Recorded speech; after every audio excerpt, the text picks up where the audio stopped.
快乐正上头。本节目由一口春福茶香倍儿足的统一春福无糖茶独家冠名播出。vivo 实况不用 P， 快乐全在 Life 里。本节目由 vivo S30系列联合赞助播出。本节目由全球销量第1的飞鹤奶粉特约赞助播出。首款定制大脑营养，聪明宝宝喝飞鹤。就算是个路人甲，仙女也要翻身的。浪花飘飘飘飘飘飘飘飘飘，谁不是个路人甲？谁又有资格评价？任他吧吧吧吧吧吧吧啦啦。努力奋斗，闪亮登场。吨吨吨，快乐正上头！感谢一口春福茶香倍儿足的统一春福无糖茶独家冠名播出。vivo 实况不用 P， 快乐全在 Life 里。感谢 vivo S30系列联合赞助播出。感谢全球销量第1的飞鹤奶粉特约赞助播出。首款定制大脑营养，聪明宝宝喝飞鹤。有问题找夸克 AI 帮忙多欢乐。感谢2亿人的 AI 全能助手夸克赞助播出。拉开乐宝放开玩 ，Why not？ 感谢年轻潮流有态度的乐宝啤酒行业赞助播出。加入爱奇艺 VIP 会员，每周5、周6、12点，会员抢先看单口喜剧的硬核对决。上微博搜索喜剧之王单口季，一起喜笑一下。欢迎各位来到喜剧之王单口季第2季。6个小组开启无限浩奥。我门枪和郭麒麟一样都儿子，大鹏和斯皮尔伯格一样都是导演。哇，我就是武则天，他可能有一天在想，怎么穿个衣服都要看别人颜色，烦死。那我穿龙袍算了。这场子完全被你罩住了。恭喜门枪李卓言前往晋级区，打过去之后就骂德国人说：“哎，那边下水道坏了个屁的！”教主的那个能量非常大，我躺在地上很虚弱，我说痛经痛经。旁边人说：“这个小伙子痛得都神志不清了吧？”恭喜王悦前往晋级区，看看导航，看看股市，该红的不红。这把金牌局，金牌局，来位站了。直到前年我才知道我的生日是4月8号，因为2023年的4月8号，我签约成为了一名脱口秀演员。2024年的4月8号，我带着2女儿净身出户拿到了离婚证书。我们永远不放弃我们自己，我们在永远为自己争取。脱口秀是弱者的子弹这件事情更具象化。恭喜房主任拿到主播金牌，团队火拼赛精彩继续。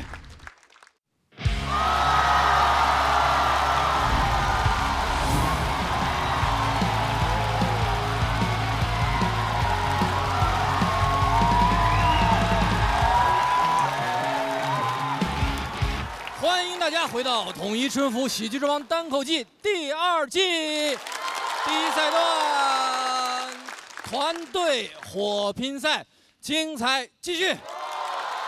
吨吨吨，快乐正上头。感谢一口春福茶香倍儿足的统一春福无糖茶独家冠名播出。现场的观众，你们快乐吗？快乐你就 vivo Live。感谢 Live Photo 神器 vivo S30系列联合赞助播出。飞鹤滋养小脑瓜，脑力体力两手抓。感谢全球销量第1、聪明宝宝都爱喝的飞鹤奶粉赞助播出。谢谢各位，我们上半场经历了4轮非常非常精彩的演出，能看到已经晋级的4位朋友现在就坐在我们的身边。门枪王悦、李卓言、方主任。炸过，然后也哭过，当然也笑过，这就是咱们的上半场。希望下半场的比赛依旧精彩，而且我对这件事儿非常非常的有信心，因为我们现在来着了，朋友们，开场就是我们期待很久的魔王挑战环节。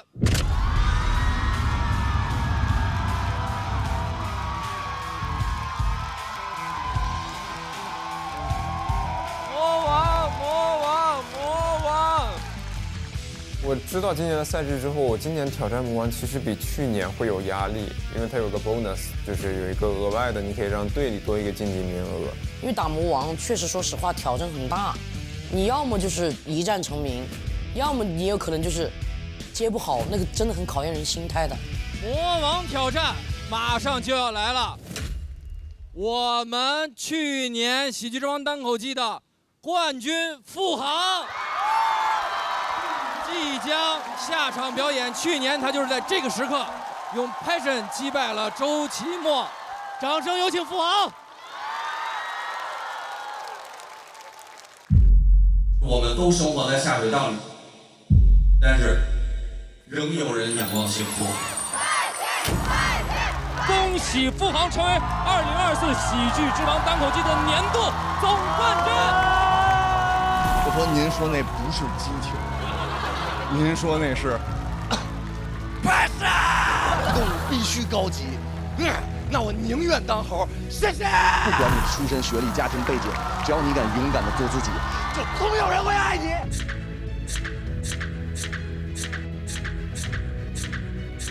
你从来不说你的表达，但有表达。参加完节目后，生活有什么变化吗？个人觉得我录综艺之前和录综艺之后，我的人生没有任何变化。人民文娱的观众朋友们，我是付航，是2024年大家听我说过最多的一个词。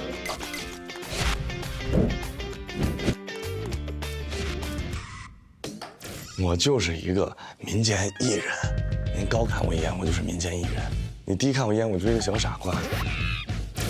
因为咱们今年这个节目就是新人特别多，所以说我觉得新人每一个人都是那种生龙活虎的感觉，我每一个都非常期待。非常多优秀的俱乐部，然后也是兵强马壮。我觉得都非常有实力，他们一出现就会有很强的新鲜感，算是线下非常有力量的这种比赛型选手。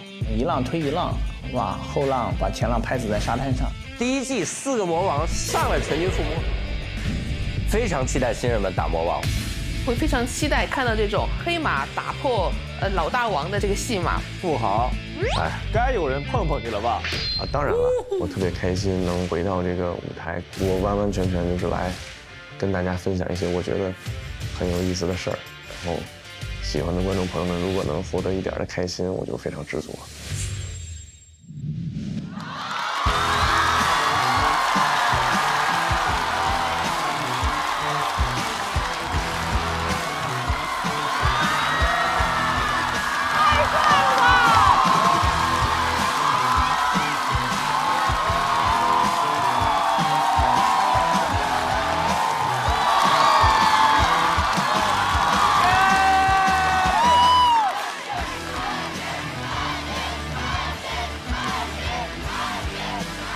谢谢大家，感谢，的确非常有热情啊，真的。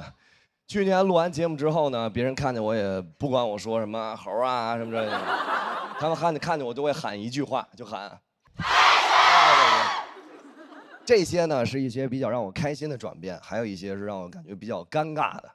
就比如我们这些演员会参加一些平常不会去的活动，类似于叫什么扫楼啊之类的这种，他们给我们每一个人配5个保安。我第一次去都懵了，我一到那儿看5个保安就站那儿，我一进去我就说第一句话，我说我错了。我到那儿我一进去，我看着那保安大哥，我非常认真，我说啊，保安大哥，你一天挣多少钱呀？他看着我，彪。我说啊，他说保镖。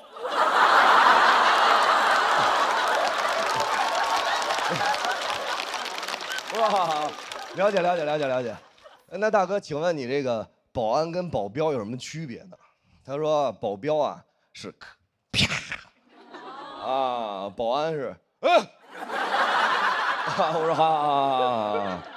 当时呢，我已经想好了，因为以前我在电视上看过那些什么艺人出来扫楼，所有人都非常疯狂，然后一上来就又抓你又挠你什么之类的，然后保安就拦着，我都想好了，我计划好了，只要一出去啊，所有的那些脱口秀观众在这个扫楼的时候特别疯狂，保安只要一拦我们的粉丝，我就看着保安，我说别骂我粉丝，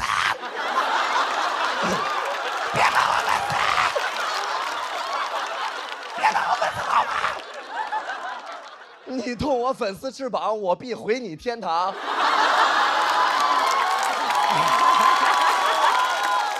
我都想好了，完了之后粉丝看着我说：“哎呀，付航好霸气啊！”第一个热搜，付航霸气互粉。我都已经完全想好了。然后保安呢，因为我一拉他一个踉跄，但是我一把我就拉住保安，我说我不光保护粉丝，我也保护你。第二个热搜，保安保护保镖。哎，我计划的特别好，特别好，特别好。但是没想到，我一出去，所有的那些脱口秀观众就异常冷静。我小鹿门枪，我们几个刚一出去，我还走第一个，我看着那个观众，我说合影嘛，他说不方便。我说那咱们往前走吧。那保安大哥特别专业，他就是这边是空气啊。他拦了2下空气，他这样拦2下空气。我说保安大哥，咱们就是太尴尬了，拦空气。我不让你拦，你就先别拦了。他说行。然后我们就往前走，走到一个拐角，突然蹦出来一个人，然后拿一根香蕉，掰开了，吃。那根香蕉就伸到我嘴边，距离我的嘴只有0.01公分，1/4炷香之后，我将会吃下那根香蕉。当时我面带微笑，我非常开心，我看着他，然后我看着那个保安，我说这拦一下。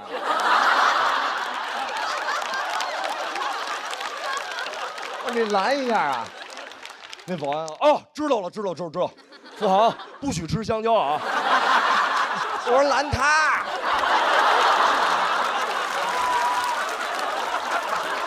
所以说我录完节目之后，我的人生真的没有什么改变，但是其他人对我的态度完全就不一样了。我有的朋友，小学同学10几年没见那种，他们一喝酒就给我打电话，啊，就喝多了，喂，富豪，让刘德华给我出一个祝福视频。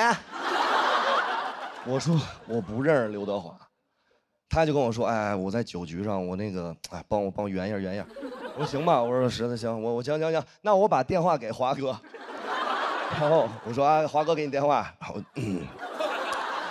等了好久，终于等到今天。你好，我是刘德华，就干这种事儿。还有一些什么亲戚之类的，过节的时候会把孩子推到我面前，就是把一个小男孩就这么高，对，学呀，你不是喜欢吗？学呀。那小孩去，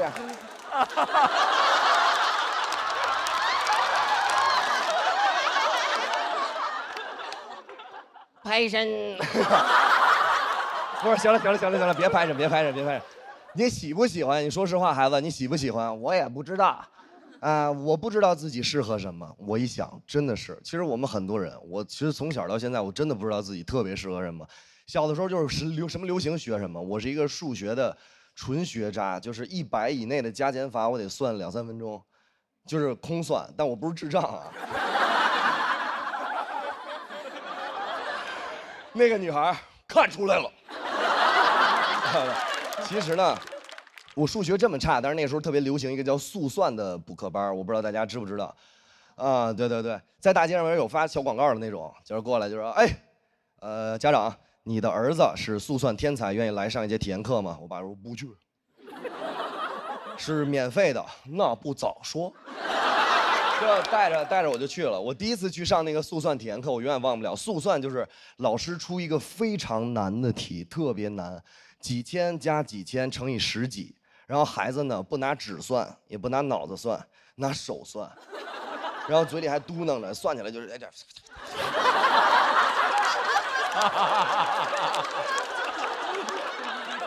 真的这样。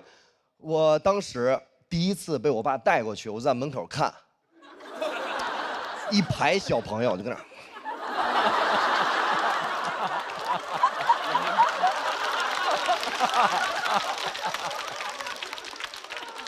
我一直以为我爸给我报了一个骰子培训班，就是看开你喝，我一直以为这样。我都不知道学什么，我爸说学进去学，然后我就学了1节课，老师呢要考验我们的学习成果，啊，就问其他同学，老师跟打了鸡血一样，刘子欢，那小孩，3355667加553321乘以15多少？那小孩好。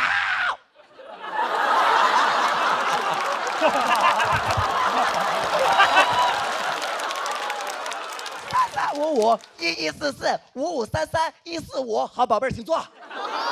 富航，我说到。335661加775337乘以15多少？我说好。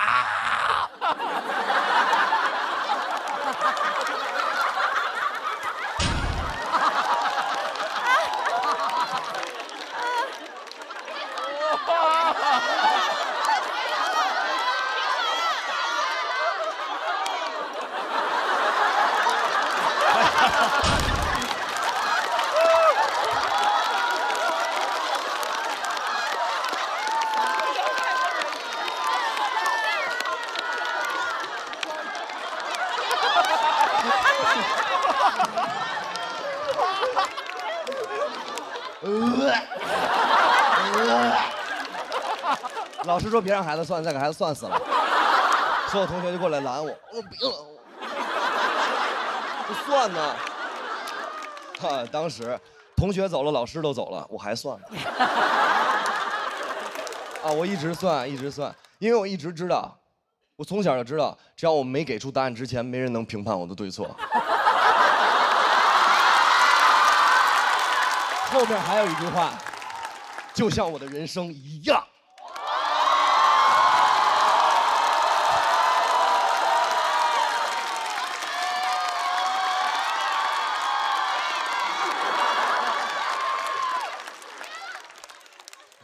爱死你们了！当时呢，我自己学完了也感觉自己特别厉害。然后我出来，我爸你知道那时候的家长他不管你喜不喜欢，他就问你会不会。我爸跟门口抽烟，会了吗？我说这简单呀，我这有手就会这个。我说你摇你也会，这谁都会这。好儿子，回学校试试。我说没问题。到学校，其他同学做数学考试。他们有演算纸嘛，非常认真，就在那儿算，我不用啊。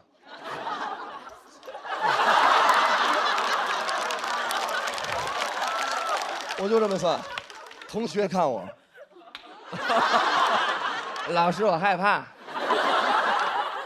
你怕个屁！你怕？你就算。老师从远处就走过来说：“哎，这哪班的？这个是？哎，这是哪班的？哎，孩子，哎，孩子，你干嘛呢？孩子，你不会做，给你奶奶叫下来，你也不会。我说我算呢，我不是召唤呢。他就把这个事儿就反映给我父母了，我父母就不让我学这个了，我特别开心，因为。”我小的时候就是那样，我觉得今天没有作业我就特开心，我觉得人生没有烦恼，就感觉后面都没有烦恼了，但是烦恼永远是一个接一个的。学校里边虽然我没有补课班了，但是古惑仔又开始流行了学校里边出现很多那种黄头发，完了之后抽根烟，就跟那儿那种高年级先学古惑仔，学完了拿我练，拿抽根烟就指我，就是哎黑了吧唧的过来。我小时候也比较天真，我说来了，我怎么了，哥哥？怎么了，哥哥？每天给我5块钱，要不然扇你大嘴巴。我说哎呦，真是个噩耗哎。我说你别给我幽默，每天给我5块钱，算算一个月给我多少？我说还得算。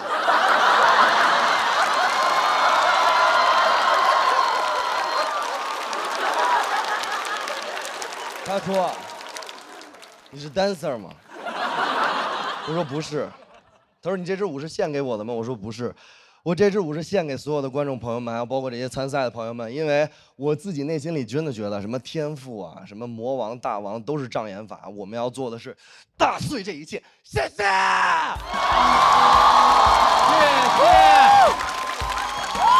谢谢富航，还是之前的富航啊。也要跟观众朋友们说，这个除了是一场精彩的表演，这仍然是一个魔王挑战环节，所以喜欢刚刚富航表演的朋友，千万不要忘记为他投票。投票倒计时最后3秒钟，请锁票。再次谢谢富航。不用多说，还是熟悉的配方，还是熟悉的节奏啊！真是自己把嗓子都喊哑了。帮我们死，刘子华。那个咱们几位气氛组的组长看完付航的表演什么感受？我们先算算，我们先琢磨。就您觉得这一年来说，这个包括参加完咱们节目，包括再回来有什么感觉？屠龙少年。其实说实话，我真的觉得我的人生没什么变化，就还是演出完了之后，去回家待着，然后偶尔啊，对我有一些影视机会。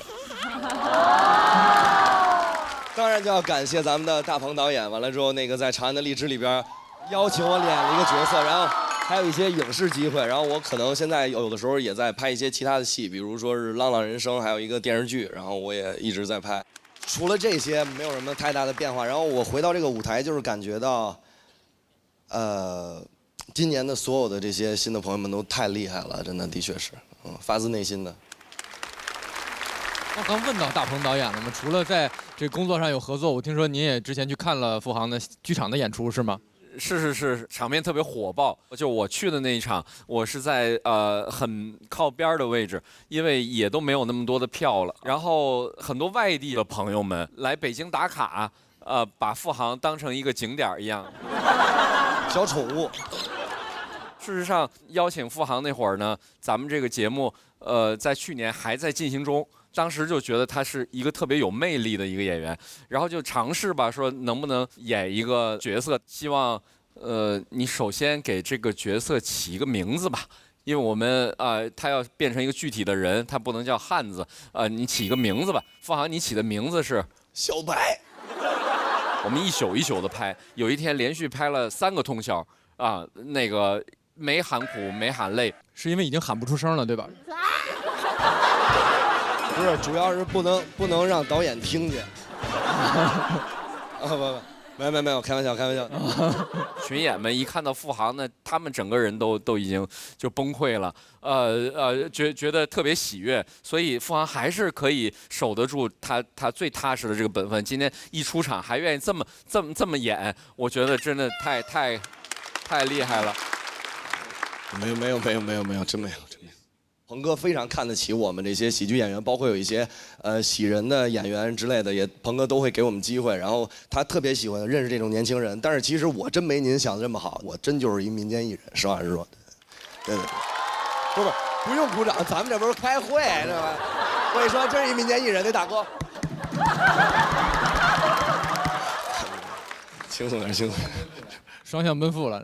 天真姐去年对这个付航有一个评价，说在那个魔王挑战的时候像持剑少年，就这样冲着周奇墨这样冲过来了。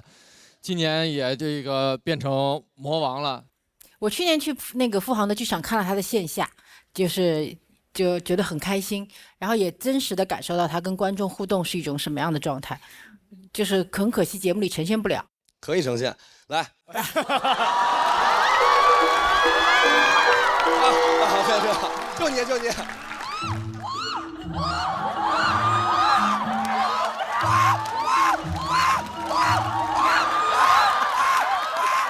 行，已经喊完。这是会传染吗？这是。其实我非常认真跟大家说，就是我这个人吧，就是这种人来疯，艺术型人格。完了之后，你们待会儿要起两个哄，我能把衣服都脱了。好，这一个了，再来一个，脱！不是，脱！加油！是真的，是这样。所有的人，这个世界上边所有的人，他真的总有一个人是非常非常在乎你的。所有人都在喊脱掉。有一位观众在那喊穿上。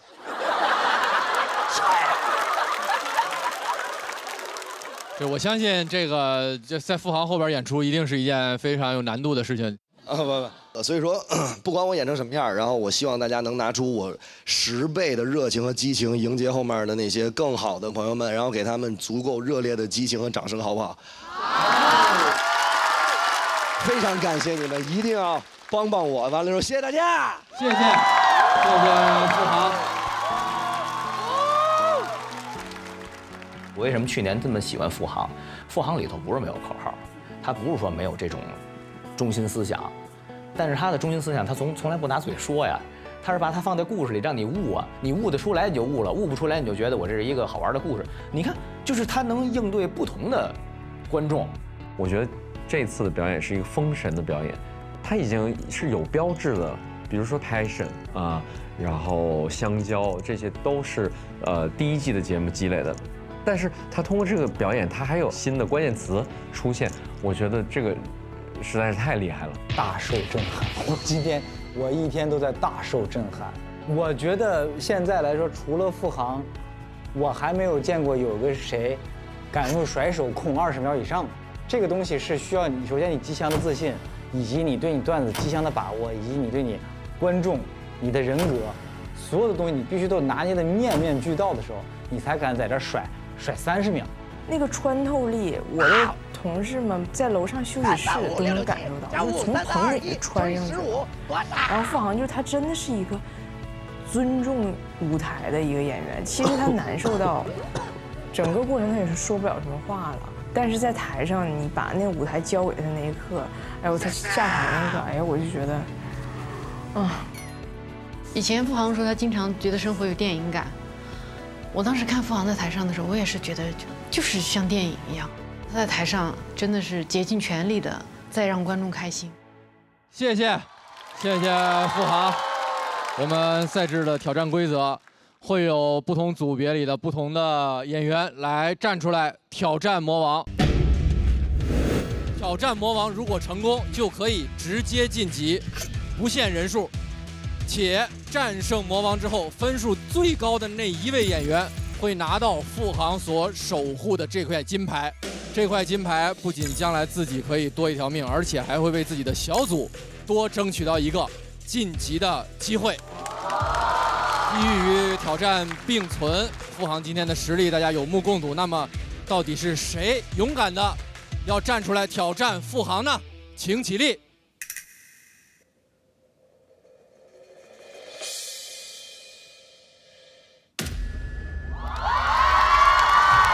唐湘玉、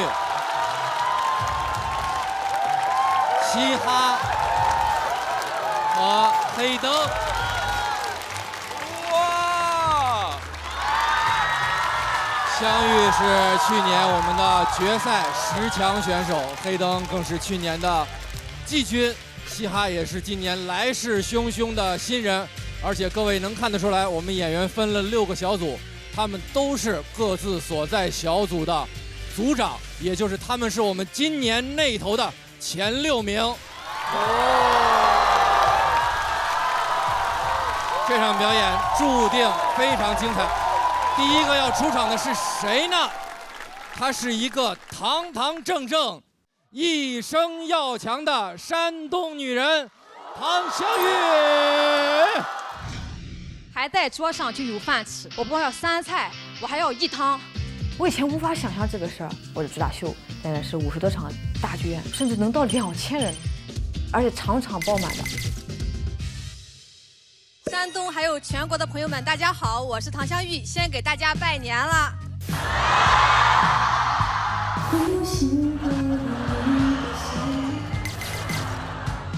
2025目标全能女艺人。第3位组长是唐湘玉，我就剩下的吧，谁选我，我给谁磕个头。我来。老天爷呀，老天爷，感谢你，感谢你。大家瞧得起我，投我当队长，我肯定是想弄好。我们队的人集合一下子吧，我们再加油打个气什么的，给大家准备了一些我手工做的一些小礼物，就端午的那种小香囊的东西。这是飞黄腾达啊，这个是喜上眉梢，哎呀，祈福，然后带着这个东西，希望大家顺顺利利的吧。来，加油，来，1、2、3，加油！有人想打魔王吗？找死啊！我也不是不想打，我就是水平不允许。咱们这里头就你能打了。已经破碎了。我这个人吧，我很 peace 的一个人，我不喜欢任何的对抗，我抗拒，我回避任何的对抗。挑战大魔，还要挑战付航，来打这个大魔王，这谁能压力不大？我去年接了台走岔，在台上就晕厥。去年那个金牌战的时候，我就接在付航后面，然后就凉了嘛，很挫败啊。然后网友也说我划水，哎呀，你们没有接在他后面演过，你们就站着说话不腰疼，真的。别说挑战付航，我瞅他我都害怕，自顾不暇了。我压力有点大啊，我打不过付航。好心态决定女人一生。我就视死如归。我既然当上组长了，那只能我去。队长是干什么的呀？队长不就是干这个的吗？我去，我就要加入这个战局，我就要加入这一场最激烈的比赛。队长加油加油！我们就是打一个生命力。他想让他想上去他就凉。接吧，我就接，我接付航，等着吧，付航。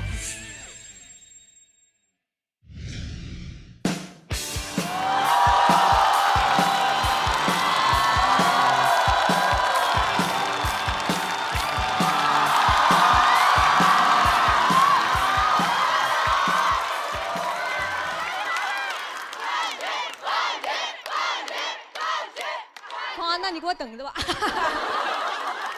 好，大家好，我是唐湘玉。稍微有点缺氧了，太刺激了！今年确实是我没想到，我居然一上来就挑战大魔王。我本来还以为我会是大魔王。没事啊，能跟咱们珠心算神童打一场，我也算是走起来了嘛。确实啊，我今年有很多新的尝试。过年的时候，我还登上了山东春晚，你们的反应特别好。当时这个消息一出来，很多人都以为我是回去贴脸开大的，结果播出来都说我被招安了。平常吐槽这不好那不好，一回去谁不说俺家乡好？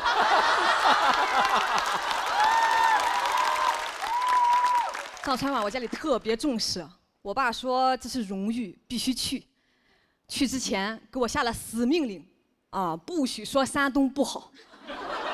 我说我从来没有说过山东不好，我一直说的是咱家不好。我爸说哦那行，但还是不放心啊，非要跟我一起去，带我爸妈一块儿去的。一到后台，我爸就开始到处搜索。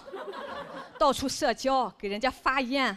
节目组也很照顾我啊，为了给我面子，我上之前让全场大喊了10几遍“唐湘玉，唐湘玉，唐湘玉”。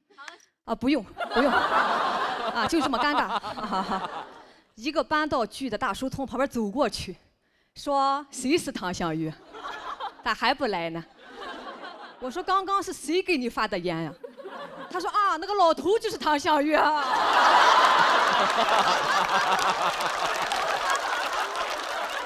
一句话差点把我噎死，我更紧张了。我一上台就开始打嗝，平均3句打1个。观众说讲的啥没记住，节奏是真好啊。录完我就直接回老家过年了。村长听说我回来了，来我家想要一些签名照。谁会随身带着签名照？我。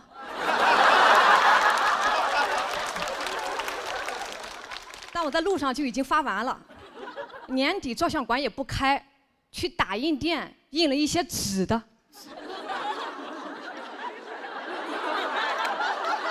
跟寻人启事一样，我何止走起来了，我都走丢了。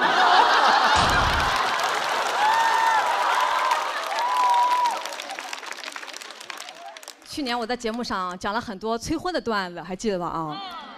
一度成为了我的舒适区。今年讲不了了，没有人催了。我的家人们对我异常尊重，尊重的像家人一样，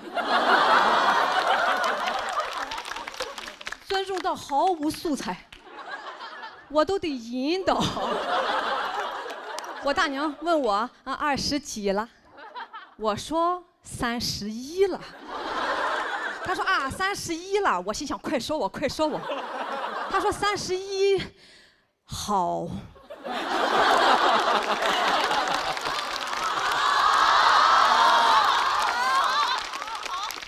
我说好在哪儿？他说好像要吃饭了，就死活不往下说了，小嘴巴就这么闭起来了。一上午一无所获，这可咋整？家庭事业我还平衡不了了，家庭平静了，事业瓶颈了。我悄悄问我爸，我说怎么今年大家说话都不难听了？我爸说，因为大家已经知道谁说话最难听了。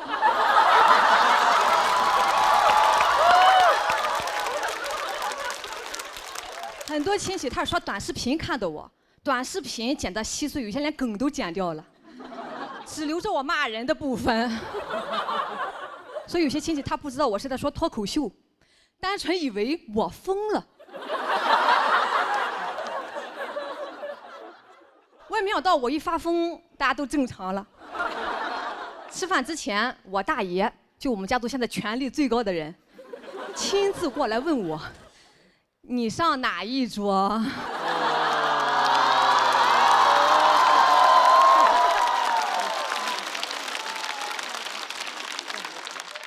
当天有2桌嘛，男人一桌，女人小孩一桌啊。说你随便挑，菜都是一样的，一样的。我咋这么不相信呢？我去看了一下，哎，确实有明显的改善了，但还是让我发现了一个纰漏，就是女的这一桌少了一盘蚂蚱。蚂蚱在冬天可是很稀罕的东西啊，唯一的野生动物。凭什么我们没有？哦，说是怕我们不敢吃。是哦，你说蚂蚱多吓人呀！买回来我亲手烫死的，翅膀我大娘剪的，最后我妈亲手炸的，好可怕呀！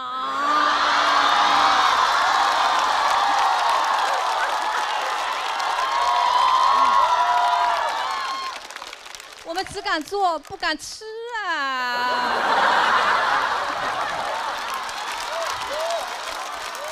所有人面面相觑，他好像是真疯了啊！我们这桌也有劝我的，说那是人老爷们下酒的，你抢啥呀？别耽误人家喝酒，喝酒着什么急的？耽误啥呀？耽误我们洗碗吗？最后说不行，我上他们那一桌吧。我说也可以，但你们不要抽烟，不要提想当年。也不要把酒洒在菜里面。他们说，还是把蚂蚱给你吧。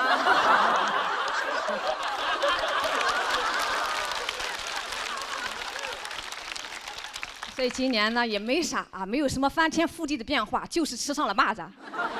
但我已经很满足了，别人有的我们也得有，蚂蚱再小也是肉。好，谢谢大家，谢谢。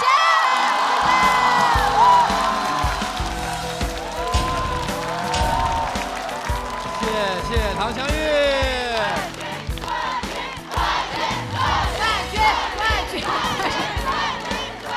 喜欢唐湘玉今天的表演，请千万不要忘了为她投票。3、2、1，请锁票。谢谢，哎，咱们2位去年就一直在的气氛组组长大林跟天真，是不是也时不时会在社交媒体上刷到他的这个状态？是，经常看他走红毯。首先我特别开心啊，因为我感觉到我们的老选手真的还在变化，还在成长，所以这点非常开心。第二，我感受到你非常松弛，尤其从你的肢体语言上能完全感受到，你居然在撒娇哎。姐，但你知道吗？我在文本上写的是括号，向左划拳、握拳、半圈儿。舞蹈，真是舞蹈。比如说您这撒娇啊，包括付航刚才那个说那学长让他过来啊，我也可以啊。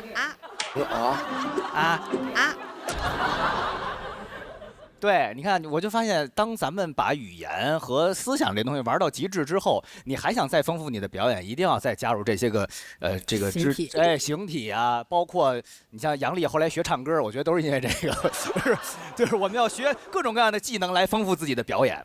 说明您现在已经不仅仅是一个脱口秀演员了，您现在在向更大的舞台迈进。因为我也有一些影视资源。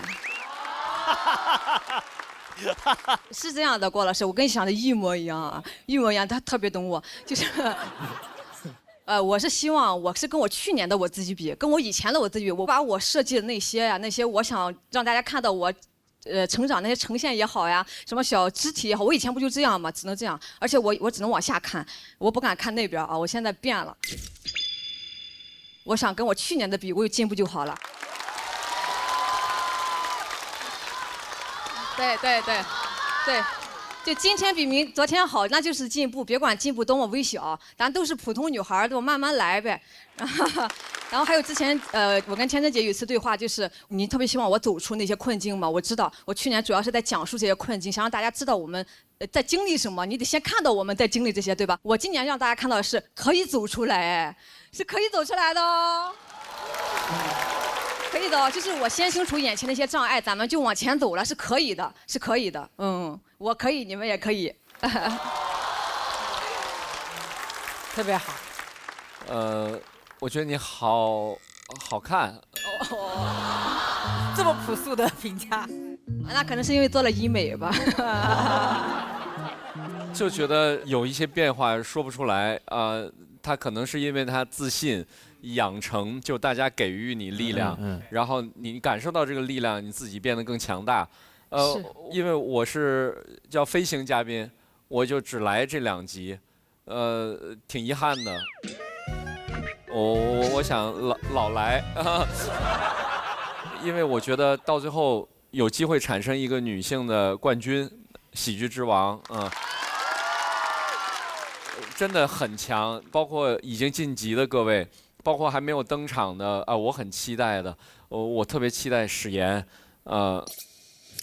吓着了，孩子吓着了，真是。嘻哈，他今年是第1次来参加这个节目。但是他线下已经很有影响，所以我就感受到这个节目里面各种各样的美，然后女生们都这么棒，真的很了不起，很赞叹。我觉得您给到我这个赞叹，您也了不起，您也了不起，真的。真是感叹于你们这种惺惺相惜的感情。好，谢谢。那香玉获得了我们气氛组的满票，请你先入座休息。常香玉今年的作品就特别像短剧，回鲁之后回山东之后拿回属于我的一切，挺好，有一种连续剧的感觉好像我们陪着他成长。我觉得常香玉非常勇敢的一点是，像我这种也是文美型的，我根本就不敢站这种能炸飞全场的，但是我觉得他今天就是勇气非常足。那我既然接付航，那我就做一下，然后然后起来之后就缺氧了，真缺氧了。现在我觉得非常满意，我好像也会呈现了。以前演这片可能不会有这么旺盛的生命力啊，就是大概是站桩嘛，顶多是多一点手势，但已经激发到那个场子下，我把它全都放大了，好可怕。反而这一片可能更加有活力，更加生动了。我谢谢付航留下的他的那些能量，我很感谢。接下来要登场的这一位，就是大鹏导演刚刚提到的新人中，很多人都非常期待他的表演，也请观众给他最大的热情。我们掌声有请嘻哈。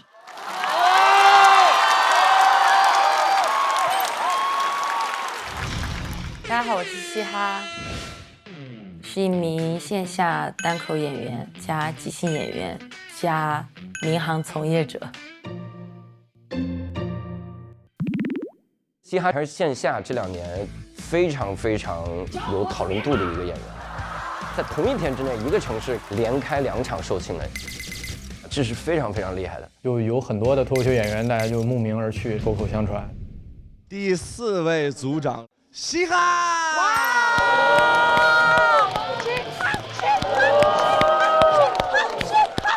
个人魅力特别好的演员就是人保活。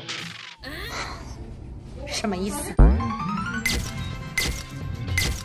太喜欢他那种活人感，他都不是活人，他有点诈尸，你就感觉他这个人有使不完的牛劲。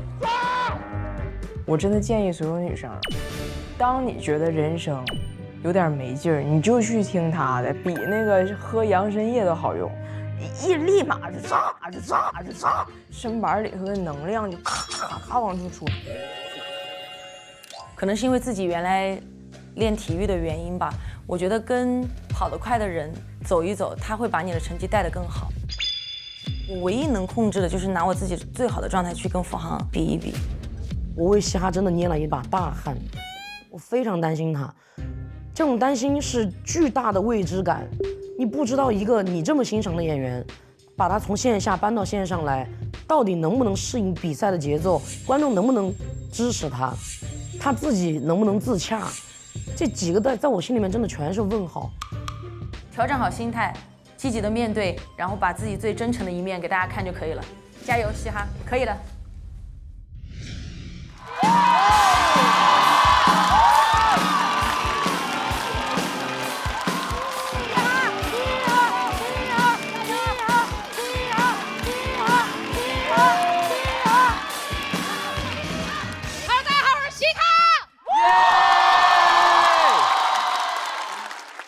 是空姐，看得出来吧？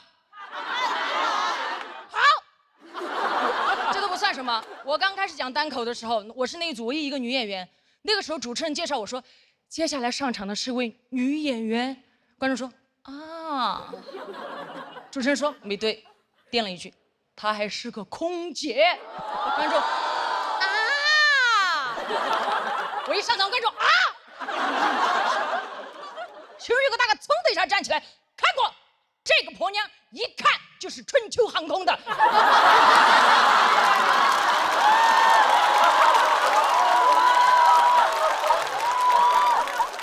什么意思啊？别这样，每个航空公司的乘务员各有各的美，知道吧？这都算了，就是因为大家有这样的反应。前段时间我去看医生，因为腰不好嘛，我一进去那个医生的诊室，有2个老头躺在那个地方针灸。当时医生看了我那个片之后，觉得我非常的严重。他说：“干什么工作的这么年轻，腰伤那么严重？”我不好意思说我是空姐，我怕2个老头站起来笑我。我忍了一下，他要给我开脾气，他说：“你快点干什么的？”我说：“医生你，我高空作业。”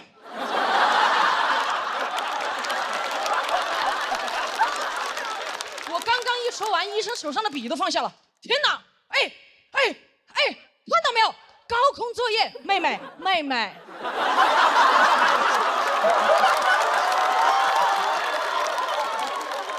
我说你说呀，他说现在像你这么年轻，开塔吊的还是少了哈。哎呀，确实我跟大家想象中的空姐不一样。我是体育生，原来是定向越野大赛冠军，国家2级运动员。怎么当上空姐的？完全是因为那段时间训练太累了，我不想跑了。我刚好碰到了空姐面试的招聘，我就报名了。拿到面试通知单那一刻，特别开心，拿着单子去找我教练请假了。我说教练，我不跑了，我要当空姐了。我教练拿过我的单子，天哪，空姐！你去嘛，你当了空姐，老子给你买架飞机。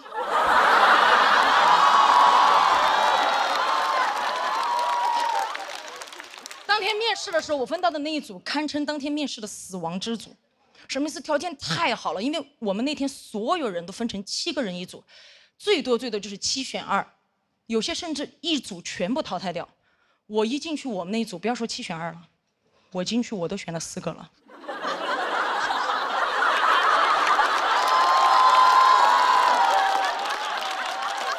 太好看了。第一个女孩净身高174，新疆人，对吧？我刚进去跟她对视那一眼，我就说这个空姐你当我不当了。特别好看，漂亮到哪种地步？当天我们要求是穿短袖，裸露部位不能有任何明显的疤痕。当时面试官问他：“你手臂上这道疤是怎么回事？”他说：“哦，这个是胎记。”面试官说：“哦，胎记，我觉得胎记随着时间的推移，应该会淡掉吧？胎记。”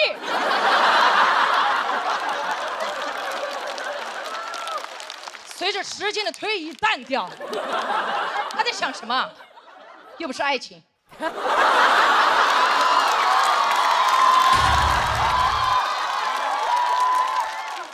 而且我这个时候已经明显感觉到第2个女孩子的跃跃欲试了，已经迫不及待，她该踏的时候，一个箭步上前。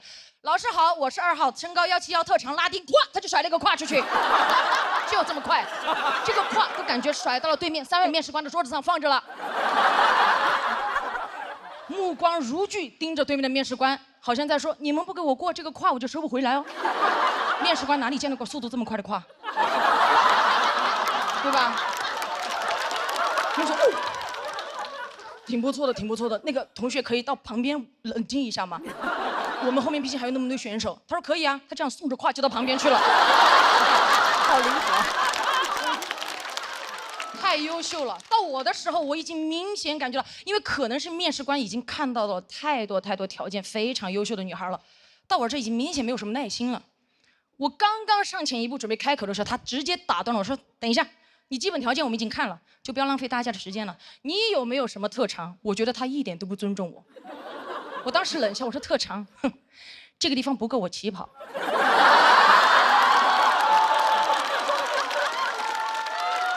如果老师想看的话，可以放我下去跑给大家看。哦，3位老师是不是不知道怎么评判跑得快与不快是吧？没有关系，这样，3位你们现在从中随机挑选1位下去，我让他50米，我把他抓到，你们让我过，可以吗？当时其中有个面试官，你跑吗？我不跑了，累了，你先出去等一下吧。我说稳了。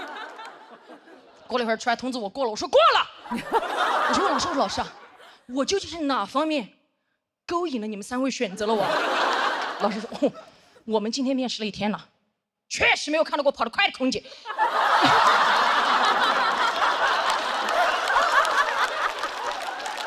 你要跑得快的空姐干嘛？后来上了班才知道，个别旅客啊，极个别，他上了飞机以后，他认为空姐是住在行李架里面的。怎么说？就只要他一按呼唤铃，所有空姐必须像氧气面罩一样快速掉在他面前说：“怎么了？”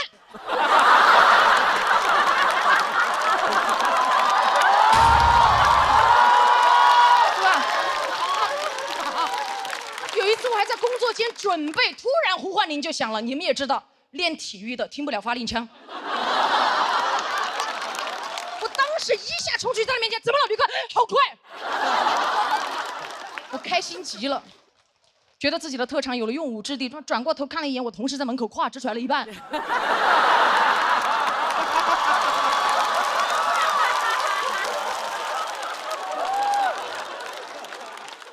我完全能理解大家为什么想象不到我当空姐的样子，因为这个社会对这个职业的刻板印象确实太多了，对吧？很多电视短剧里面拍的空姐就是这样，穿着短裙、丝袜、高跟鞋，拖着一个飞行箱在那个后脊楼走过去走过来的，对吧？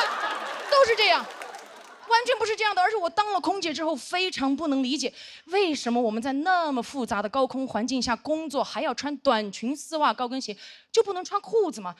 对吧？我当时问过我的老师，其中得到的一个答案，他就是有一个让我印象特别深刻。他说穿裤子的话，可能有些旅客会觉得不舒适，不舒适是因为空姐穿裤子，你把飞机上那个拥挤的座位全部给它换成床。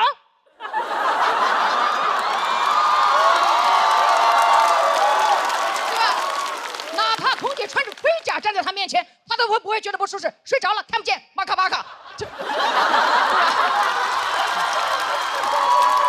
看不见。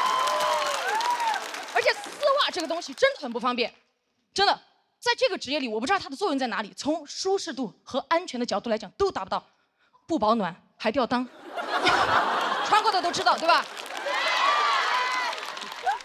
有些质量不好的非常恼火，哪怕这个世界上跑得最快的男人博尔特，这身装扮参加奥运会，对吧？过去各位，预备，砰！啪！撞线那一刻，博尔特100米成绩58秒69，没有破纪录，破了2双丝袜。而且，如果飞机遇到紧急情况着火了，真的需要撤离旅客的时候，我们撤离的最后一步，所有乘务员需要脱掉自己的丝袜，因为丝袜的材质在这种环境下非常容易起火。你不是知道它不安全吗？在这么紧急的情况下，还要花时间去脱丝袜，那为什么一开始还要穿？你哪怕给我穿一条厚一点的牛仔裤，起火的时候，我甚至可以把它一屁股坐灭。真的。遇到紧急情况，这个时候着火了，我说火在哪？我一屁股坐过去，我的同事拿着我灭火器来，火在哪里？我说火在当下。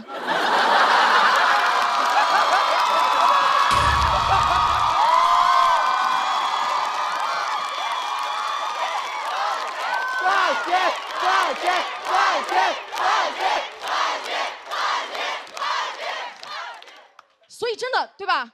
所以空姐穿裤装，真的会让人觉得不舒服吗？今天我刚好穿了裤子，我想拜托大家跟我在一起感受一下。尊敬的各位旅客，晚上好。我代表全体机组成员再次感谢您选乘本次航班，我们愿与您共同度过一段愉快而舒适的旅程。我是本次航班乘务长希哈，谢谢大家，我们下次再见。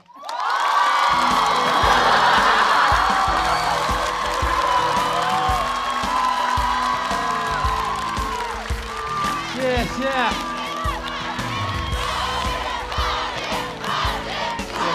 谢谢嘻哈带给我们如此精彩的表演，请各位观众在不要忘了同时还要投票哦。最后3秒钟倒计时，3、2、1，请锁票。再次感谢嘻哈，谢谢大家。太旺盛的生命力了，我很少见到一个人跟付航 PK， 竟然呈现出了比付航还要强的能量值。没有。我真的想先问问付航，看到嘻哈的表演是什么感受？因为你应该很少看到自己的演出吧？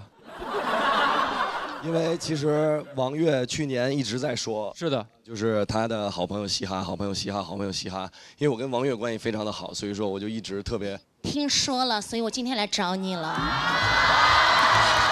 没有，很感激你去年对王悦的照顾，谢谢。没有，这个。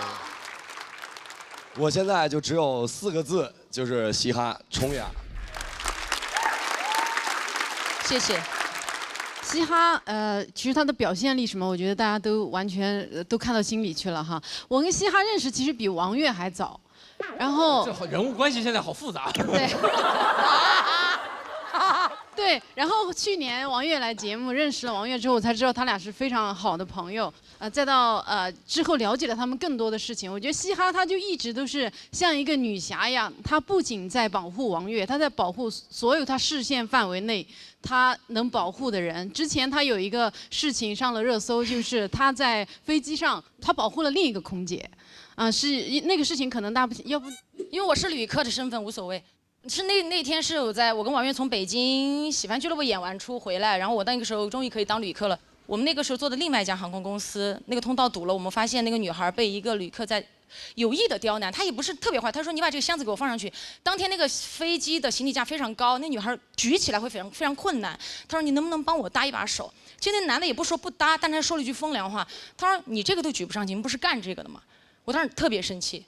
但是我是个旅客，我就太气了，你知道吧？我知道穿着制服你没办法，你的灵魂被束缚了。我这个时候没有灵魂了，我就一把拉过那个箱子给我说你拿来，然后我就给他放上去了。之后我就对着那个男的，其实我有点不礼貌，但是也非常生气。我说你是个软蛋，你就多吃点饭。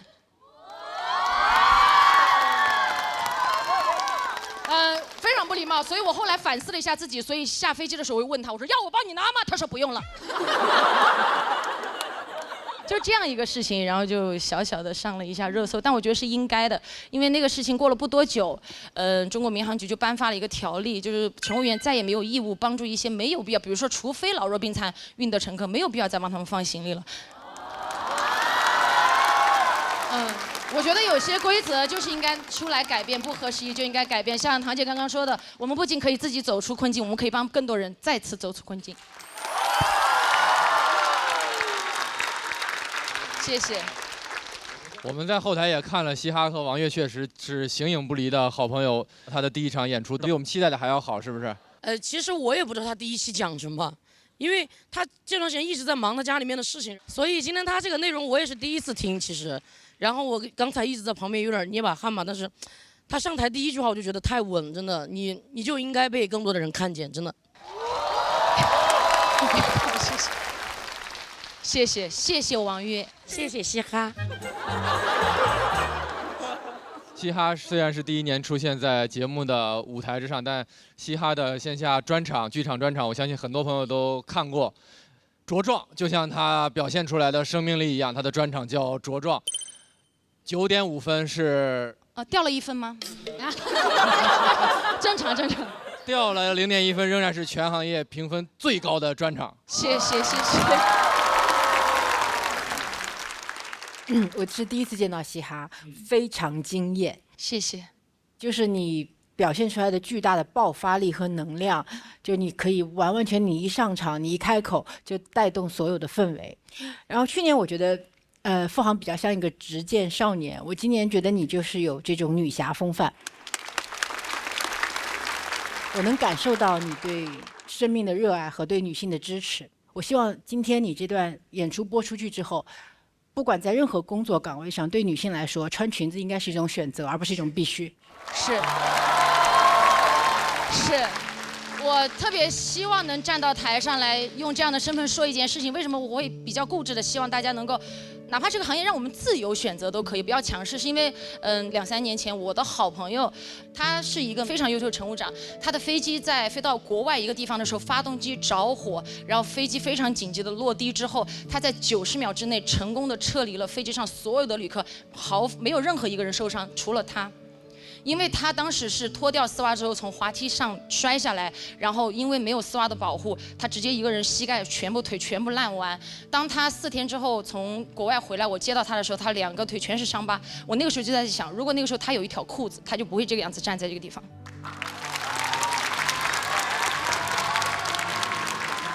所以我觉得你很了不起，你的选题非常的了不起，希望你能够在这个节目中发光发热，然后被更多人看见你，努力。这个您这效果毋庸置疑，我都没什么可说的。我就详细说为什么我到最后才拍灯，因为头里有好几下想拍的时候啊，总赶上别的老师也在拍。我这人呢有点隔色，他们拍我就不想跟他们一块儿拍。我说那我再等会儿吧。哎，我觉得他肯定后边得有一个很炸的地儿吧，没想到他个个都很炸。一时之间不知道找出哪个更炸一点的。啊，都非常好，太好了，非常期待您下一次表演。好的，谢谢。很感慨，就是层出不穷的英雄。其实我们现在才比了这么多，还有那么多没比，但是已经不停的让我们产生惊喜。到达这儿的时候，已经来到一个小的高峰，非常了不起。我想请问，就是你受谁影响比较多，然后开始做这个事儿？就是因为跟这帮朋友们王悦安我们一块聊的时候，他就说你跟我们讲那么多好笑的故事，你把我们逗开心，完全可以去讲脱口秀啊。我那个时候不知道，后来是有一次我老板就说你上去讲吧，我说我没有人教过我怎么讲脱口秀，他说教的都不行。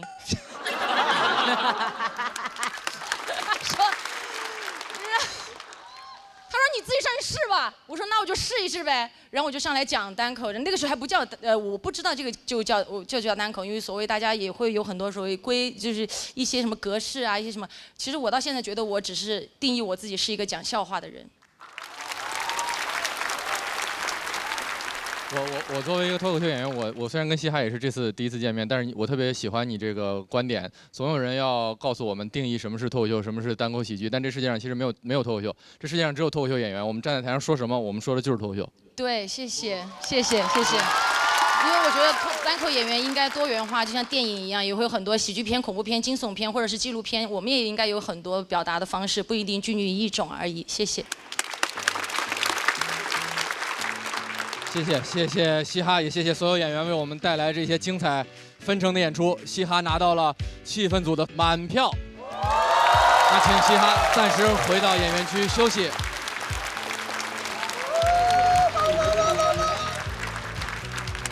我没有想到他在比赛里面这么稳，就是线下的他，就是生活里的他。妈，我在台下真的是又自豪又感动，就是又幸福又开心。我终于理解大家为什么这么喜欢嘻哈的表演，因为这是我第一次现场看嘻哈的演出。嘻哈的表现让我觉得他就是今年的冠军。有一些演员是外放型的、能量型的，他是这种类型的，但他有段子，他有内核，他不是给你胡闹，那就非常强。我觉得他就是冠军。我们接下来要请出这一组挑战的最后一位演员，上一季已经拿到了第3名的好成绩，希望你看清脚下的路。掌声有请黑灯。大家好，我是黑灯，我觉得应该是我吧。我觉得今年很有可能黑灯夺冠啊。对啊，我也是这么觉得的。嘿嘿，你得到内幕了是吗？是，先这里可以讲啊，他内定冠军。黑灯不是老灯，他的状态非常好，非常年轻，还保持着创作的热情，这个是我想选择他的原因。是新博吗？是我。OK。有，好，耶 ，Hello。小组总分第1名的黑灯小组上台做出选择。哎，我们最强，没想到啊！哦，你为什么会选择挑战富航？报仇嘛，就是啊，因为去年就接在富航后面，然后就凉了嘛。哇，很挫败，所以今年试试看，一雪前耻。但是这个没想到还得打西汉翔宇。哎呦，要死了！富航表演完就觉得太厉害了，但是我觉得应该也可以打，然后湘玉演的时候就觉得完蛋了，然后西华演完我就 OK， 我垫底。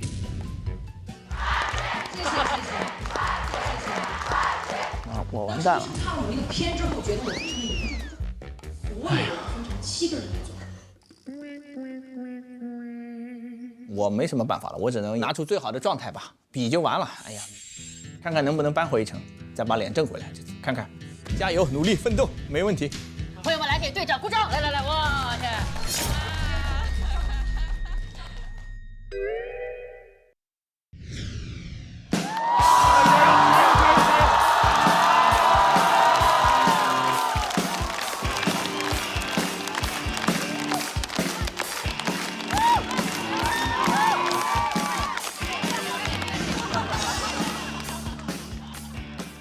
嗨，大家好，我是黑灯。我有点上当了。刘仁成前天悄悄地跟我讲，富航的稿子一般，残疾人都骗哈。最近啊一直在巡演，全国各地到处走，一个人就可以，带个箱子，装衣服是其次，主要是探路，能理解吗？就把它推在前面，要碰到一个障碍物的时候，哎呦，小心有东西啊！有一个楼梯掉下去了，你先去死吧。就是一个20寸的导盲犬，但行李箱会有个问题，只能侧着推。你没见过人这么推行李箱的吧？对不对？有一次碰到2个隔离墩，那个狗东西自己完美的穿了过去。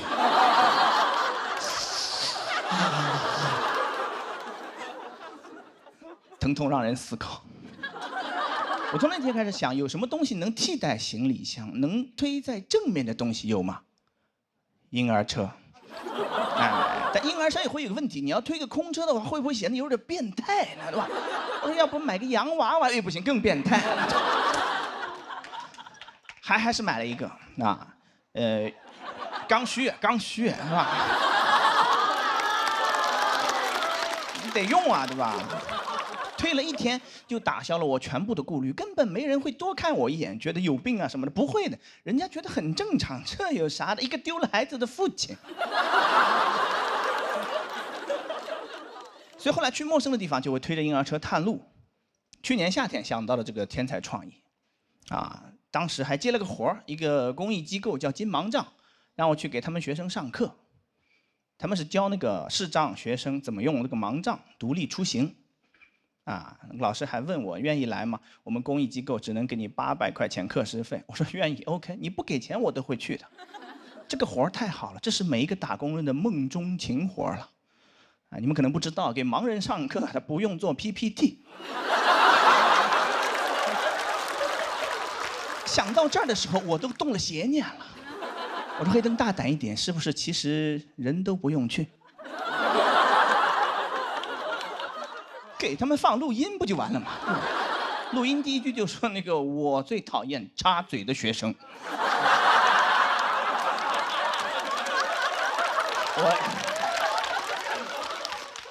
我也是第一次一下接触到这么多视障人士啊，也不太 get 到这个度啊，边界在哪里啊？我觉得你站在台上人模狗样的讲话，你不得捯饬一下自己嘛，对不对？不对，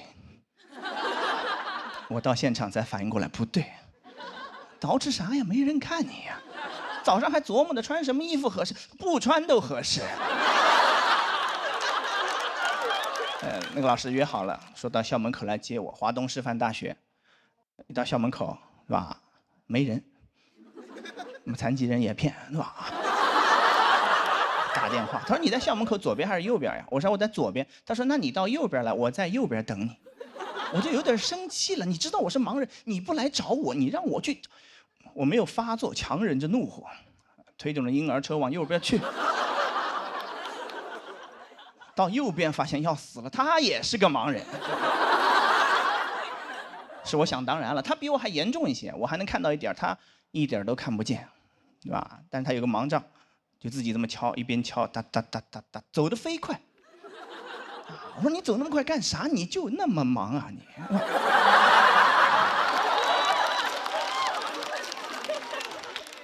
哎，他真的，他有可能是全中国走路最快的盲人了。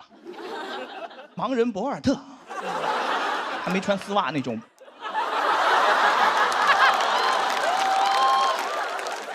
哎，但是，怎么说呢？华师大上课嘛，老师怕他出事儿什么的，还专门给他配了个小助理在旁边照顾一下。画蛇添足，小助理的存在一定程度上都限制了他的发挥了，因为他不方便在外人面前展示真正的实力了。如果没有他，就我来一碰面，他说：“哎，黑灯老师，我也不装了，咱们盲人就不说暗话了啊。其实老子会飞。”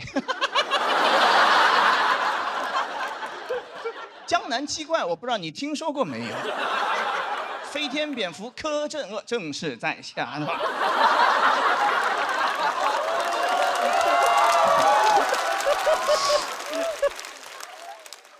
到了教室之后，有20多个学生，就是去年夏天刚考上大学的那种视障学生，分2种情况，一种是就是还能有一点残余的视力，跟大家考的是同一个卷子，他可以带个放大镜进去考，就贴得很近，写得很慢，啊，也很厉害。去年有一个南京的考生考了641分，他那个鼻子都快碰到那个卷子了，是吧？600多分，200分是闻出来的。学数学、学法学，什么专业都有。另外一种呢，基本上就是上的盲校，没什么视力了。这个相对来说选择就很有限了。就2种，第一种是按摩推拿，没想到吧？盲人上了大学学的还是按摩推拿啊！千军万马过独木桥，过去一摸，椎间盘突出。你说你要按摩推拿，你上大学干啥？你初中毕业你就去推呀，你推7年了，推成大拿了都已经。还有另外一种就是那2个学生印象也很深刻，学校很好，中央音乐学院，啊，音乐表演专业啊 ，Excel 表格很窄，音乐表都没写完整。我好奇是什么表，一拉开二胡。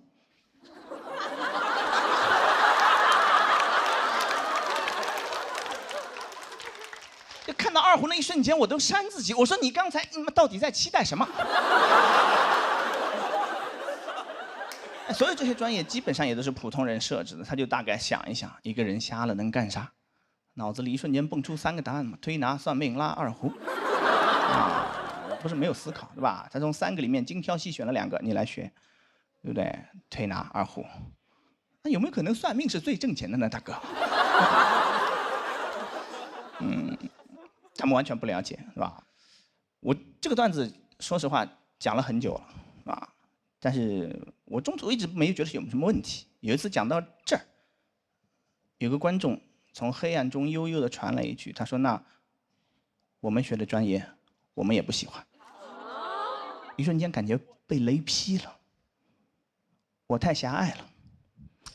这不是盲人面对的问题，所有人都在面对同样的问题。谁的人生不是在摸黑前进？人家只会告诉你，你该咋咋咋，对不对？你好好学习，将来上个好大学什么的，是吧？从小就要学，是吧？什么算，他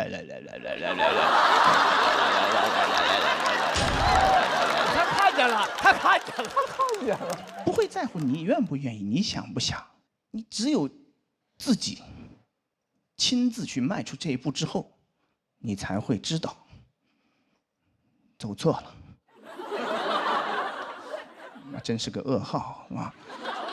所以我觉得我的分享也不会教会他们什么东西，对吧？他们人生还得自己去迈。但我有一点是确定的，我那天给20个盲人种草了婴儿车。我说我分享就到这儿吧，你们还有什么问题？问出来第一个问题说老师链接推给我们一下。我讲到这儿，谢谢大家。感谢黑灯的演出，谢谢。喜欢黑灯这段表演的朋友，千万不要忘记为他投票。3、2、1，请锁票。再次谢谢黑灯。哎呀，我们演到一半还在感叹，真的只有这个黑灯能这么疯狂的去吐槽同为盲人的这个群体。大林，我们中间有一个对视，说黑灯看见付航的演出了。哦，对，黑灯有一个模仿付航，我说他坐那儿，他怎么知道付航跟这儿一直这？这个要感谢 Nora， 他不是演给我看，他说你摸着我的手，那怎么演的？拿手在转，手在转，这样看得见吗？被我爸带进去，这样手这样拨到这样转，这样转，哎，对，就是手指朝上。有了 ，callback 有了。手把手教你玩脱口秀，哎，对，真的挺好的，而且我觉得确实这个黑灯老师这种风格这种形式啊，还真就他摸着这些神髓了。当然，因为我没看过小佳老师的现场表演，我不知道您。我也没看过。哎呀，行了，只有他能说这些话。而且呢，他的这个角度，包括切入点什么的，都非常的好。然后，而且中间有一些特别缺德的包袱，飞天蝙蝠柯镇恶。对，你知道他应该吹牛，告诉你我会飞。我说这太混了，这包袱太有意思了，非常非常好，谢谢您。谢谢。谢谢您告诉你会飞。我觉得今天是不是因为前面嘻哈演的比较炸，就是你会有压力吗？其实挺紧张的。有一点能感觉得到啊，而且我觉得不只是嘻哈吧，就是前面相遇演的也非常，他都开始卖萌了。你说那个，啊，付航那个也很好。对，以上的4个表演就从付航开始，这个挑战大魔王这一环节太高能了，确实精彩纷呈，不让大家喘气儿了。对，黑灯还是整个呈现出的创作水平跟文本能力都非常强啊。因为我知道去年比赛结束之后，半年内你就做出了你的新的这个巡演主打秀。对，主打秀黑灯爆火，所以我觉得你还是很快的可以迭代自己的。其实我听过一次你线下讲这个段子，好像是有一次公益演出的时候吧。我觉得那天要比今天好。对，因为我觉得你身上是有一种混不吝的气质的。就那个东西，如果一旦出来，你的个人魅力会更强。今天我觉得好像有一点被可能前面那个氛围压制了一点，有点乖巧。不是，今年这个舞台小了，不太敢耍起来。对，啊，这个也有点关系。啊，一上来没找到这个麦，有点尴尬。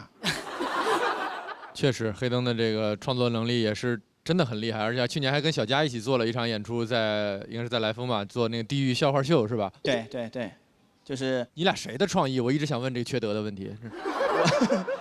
我忘了，应该是我给小佳朋友圈留了个言，好像是他发了个啥？小佳你还记得吗？小佳在哪儿？我在。哦，就有一次他朋友圈留言，然后说可以办一个类似这种缺德大会。对。缺德大会。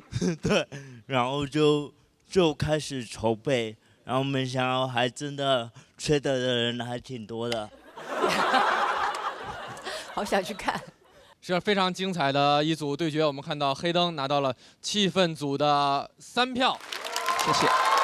那么刚刚挑战魔王付航的3位，一位养成系的女明星唐香玉，一位我们茁壮的野草嘻哈，以及去年已经拿到季军，今年又带着新的作品重新出发的这个黑灯。我觉得这个是一场真正意义上的强对决。那我们请3位挑战者都回到舞台上吧。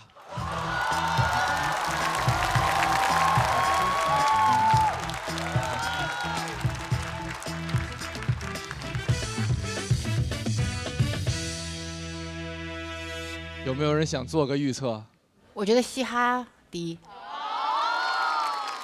其他几位默默点了头。到底有没有人挑战魔王成功呢？结果请看大屏幕。付航的表演还是一如既往的好，我觉得他这个又会成为一个大家争相模仿的，或者是一个非常流行的一个梗，挺敬佩的。我都不是为他开心，我就是敬佩。看嘻哈在台上表演的时候，你就觉得他就是天生做这个的。他的个人魅力，他的人生经历，他的喜剧天赋，一切东西都在以那种感觉是核聚变一样的爆发。相遇真的进化了，他现在整个的段子感觉跟去年的感觉都是另一个维度了。黑灯啊，太了不起了！我觉得黑灯没有任何问题。付航，说实话，我都会替他有一些捏把汗，因为我觉得新人这么猛，而且是黑灯、堂姐、嘻哈作为最强的新人一块去挑战他，我觉得都有机会，我觉得都是实力非常强，打出了一种惊天动地的感觉，直接炸开了。谁先打架？巅峰对决，毫厘之间，说不好谁输谁赢。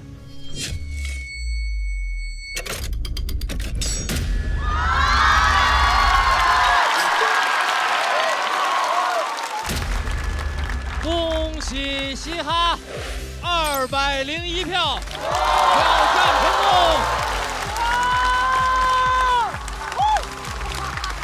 好高！同时恭喜付航198票，仍然是非常优秀的成绩。相遇189票，黑灯178票。太精彩了，太精彩了！下半场的观众是不是不知道，我们的满票就是203票？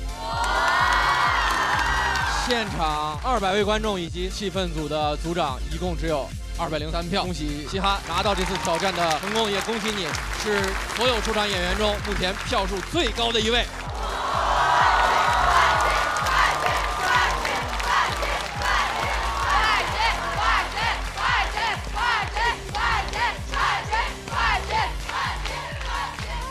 一口春福，茶香倍儿足。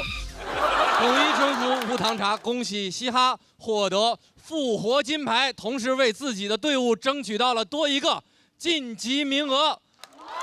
祝贺你，福气加倍！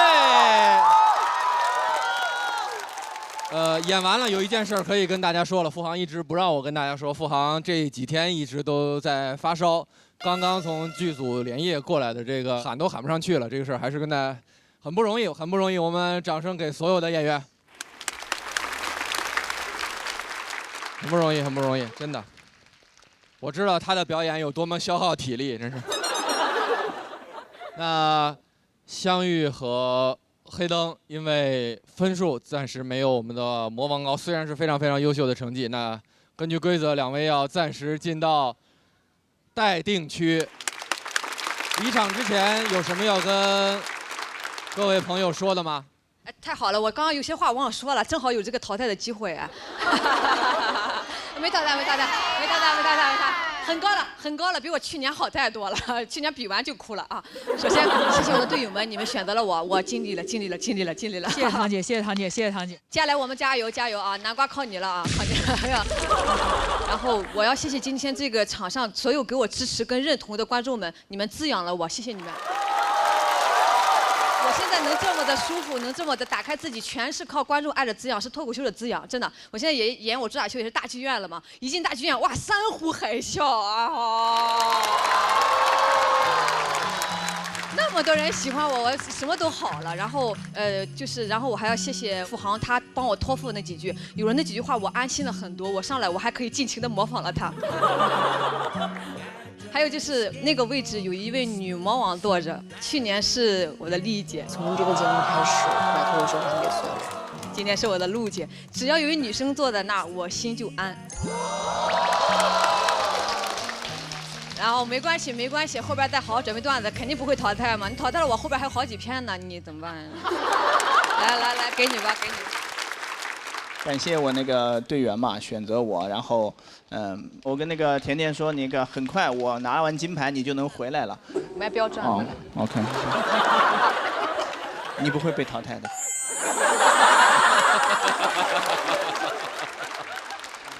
我还说我们拿块金牌就能把那个队员捞回来，对不对？结果自己也折进去了。我不知道啊，你们好好比吧啊。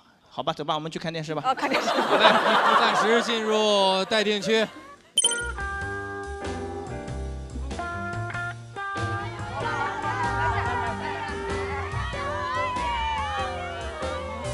我特别想留在现场看他们怎么接，你知道吧？我反正接不了，我已经试过2回了。但我接付航了耶！我死心了，厉害吧？你接住了，厉害吧？厉害吧？我接付航喽。很好，很好，我谢谢付航，他让我更加的放松了，肢体动作变大了，音量也变高了什么的，敢停顿的时间也变长了。我觉得其实是在一个极端困难的情况下，反而激发出了这篇稿子一些新的生命力。所以说，我觉得是挺好的，它不是挑战，反而是相互成就吧。绝望。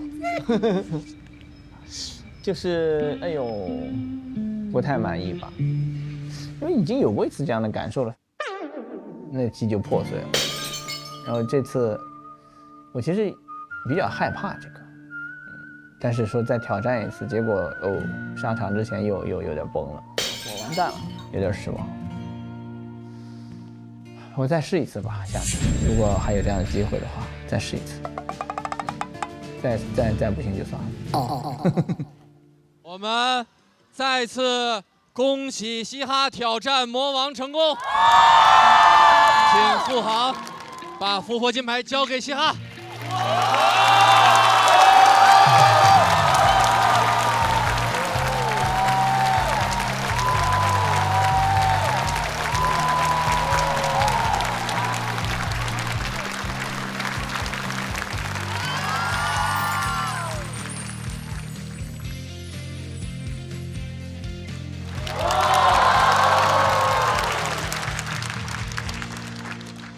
能从付航手上抢到这样一场胜利，尤其又是第一次出现在大家面前的新人，含金量真的非常高。有什么要跟大家说的？谢谢，我是完全没有想到的，因为我很想站上这个舞台，所以这1年我也一直在为这一刻准备。然后，其实这一刻我觉得我已经已经很知足了，因为我觉得我能跟王悦一起站在同一个舞台上，然后跟大家面对面呈现出一个很好的演出，我觉得我就已经很知足了。我会更努力的，不会辜负大家。然后我是希望，不管麦克风在谁手里，大家都努力的多讲一些吧。然后我也很感谢这个节目组能够给我这样的机会，帮助一些职业去脱离一些刻板印象。因为我是觉得这个只是一个社会现象，它不是存在在一种职业里的，它是存在在这个社会里的。而我觉得每个人的社会分工不同，我们不要去攻击职业，不要去攻击个体。如果你真的觉得这个社会不好，那你就自己强大起来，让这个社会变得更好。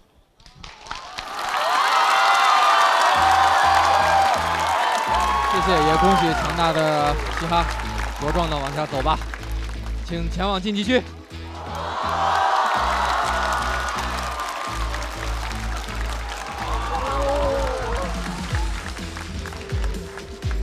我对于我的比赛结果来讲，和对于我们的比赛状态来讲，都很满意。而且我觉得付航很厉害，你看，这就是我说的，一个能力非常强的对手，他可以带着你再往前多跑一点。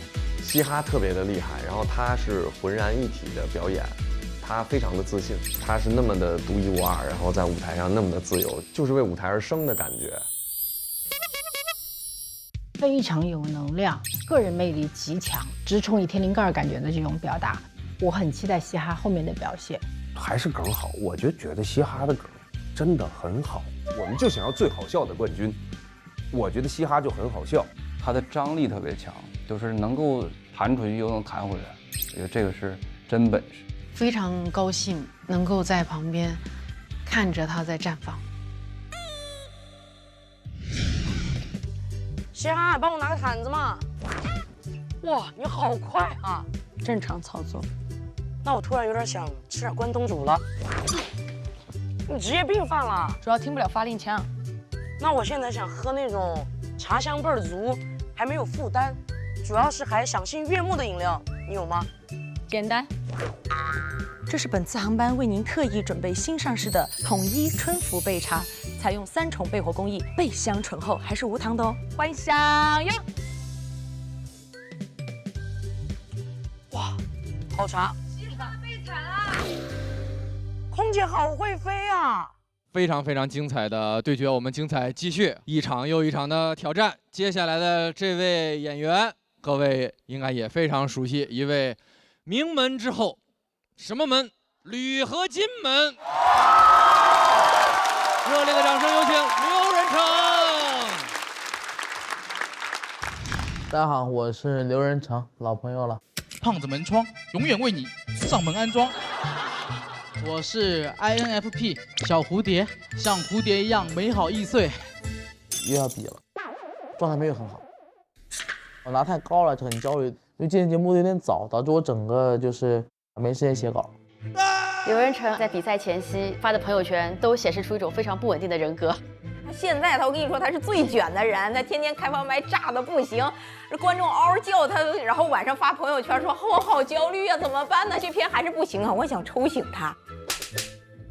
我梗没破了，我在改，我现在在改，我又得现场改稿。我在改稿，刚写的。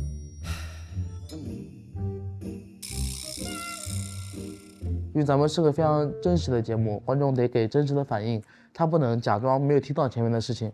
他听到付航去拍电影了，他也听到大鹏导演说他饰演的是一个动人，而我当他上来说演一个野人，等于就完全破掉了。当时真的有点崩溃，有点崩溃。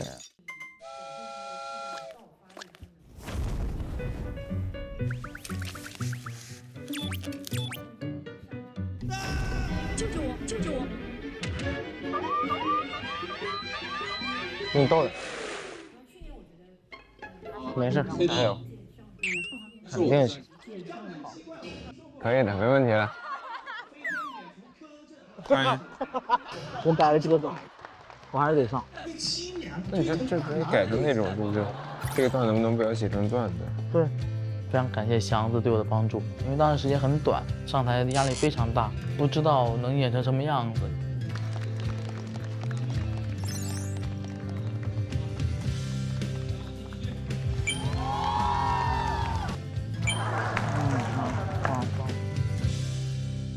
名门之后，可以的。热烈的掌声有请刘仁成。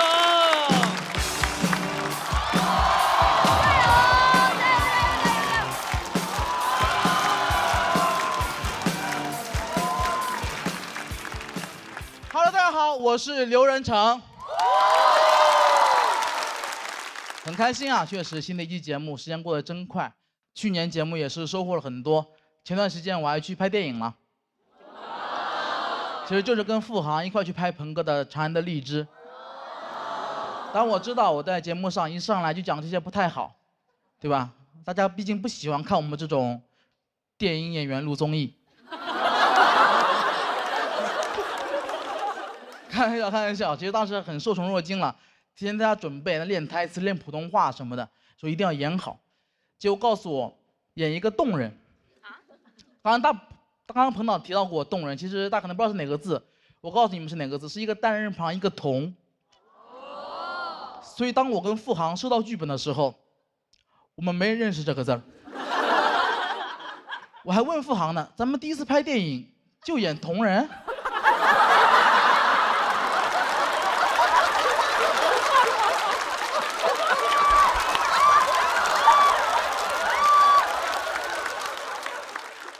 后来知道了，其实就有点像野人了，有点像野人了。我还挺不服气的，我说我这个人平时给人的气质，不说文质彬彬吧，也算是温文尔雅，怎么就干成野人了呢？我去网上搜野人有什么特点，告诉我3个特点：皮肤黝黑，体型巨大，缺乏语言能力。冲我来的，好，我服了。我不仅服，我还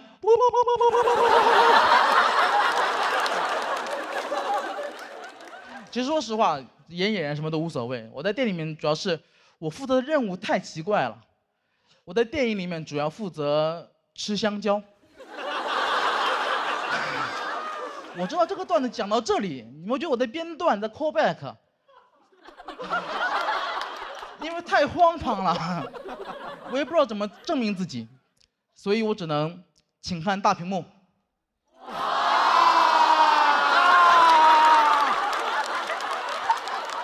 所有语言在这面前都显得很苍白，你们知道吗？但我更不能接受的是，付航不用吃，凭什么？我记得我去拍电影之前，我有做好心理准备，就是我可能需要吃很多苦，但我没想到需要吃那么多的香蕉。我有一天拍摄，我吃了30多根香蕉，6斤多的香蕉，什么概念？没吃饱。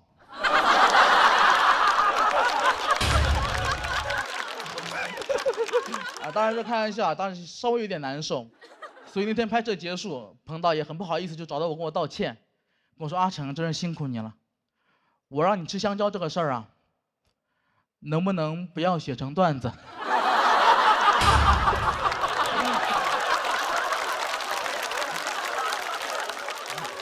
当然说这么多，我不是在质疑大鹏导演，当然不会，我只觉得我们的喜剧理念有点不一样。我喜欢那种喜剧啊，应该是那种双线结构，故事像2条平行线一样，永远不会有香蕉。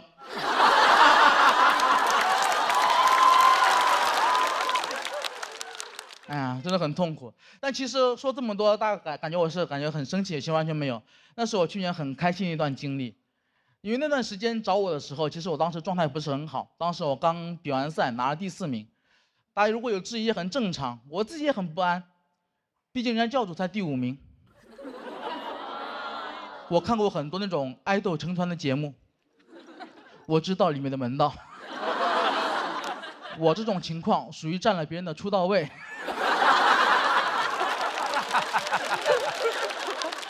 所以很长段时间我就很害怕，我总觉得大家会骂我，会网暴我，我就生活在那种痛苦当中。过了一段时间更痛苦了。发现根本没人理我，大家真的很不在乎我。我的那种心态特别像那个《周处除三害》里面陈桂林，就我都认罪了，还是没人理我。别给我这个第4名逼急了，逼急了我也可以除3害。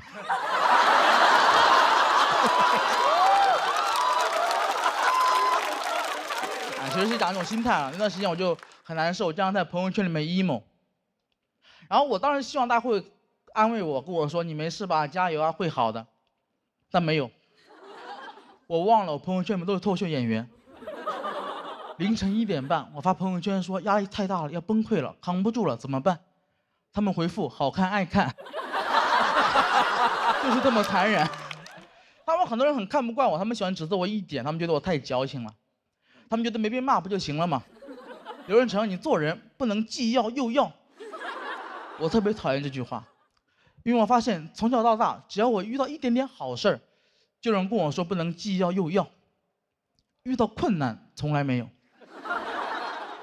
那小时候老师让我既要学好语文，又要学好数学的时候，怎么没有一个正义的人跑出来说人呢不能既要又要？我说那物理我也不要。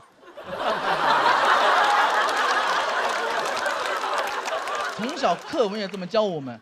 告诉我们什么？天将降大任于斯人也，既要苦其心志，又要劳其筋骨；既要饿其体肤，又要空乏其身，还要行拂乱其所为。我看了就觉得，老天，你真敢要啊！这个大任我先不要了。谁要？我不要。我是胡彦斌，你要的全拿走。反正我不要。太多要求太复杂太困难了。怪不得这段话最后一句是所以增益其所不能呢。你这么难，他确实不能，他再也不敢要了。只会说，哎，是谁在唱歌啊？所以真的，所以去年能拍电影，我真的很开心。那是我去年最开心的一个事儿。除了拍电影之外，还有一个更重要的事儿，就是我去年在拍电影的时候，我见到了杨幂。说实话，我从小就非常喜欢杨幂。不要纠结从小。但我真的从小就非常喜欢杨幂。但那天我没敢主动跟杨幂说话，因为我这个人有个问题，当在我的工作中遇到自己喜欢的偶像的时候，我从来不敢主动说话，我怕这样不职业。也不知道我在装什么。但那天，杨幂主动跟我说话了，因为她认识我，她看过我们节目，她说很喜欢我的表演。你们也太配合了。她甚至一见面跟我主动开了个小玩笑，她跟我说：“哎，你怎么在这儿？你不装门窗了？”一个小玩笑，但当时我真的很开心，因为我从来没有想过，我刘仁成，我能靠自己的努力，让自己从小就非常喜欢的偶像也喜欢我，并且认识我，并认可我，我感觉自己太了不起了。那一刻，我觉得我或许配拿那个第4名。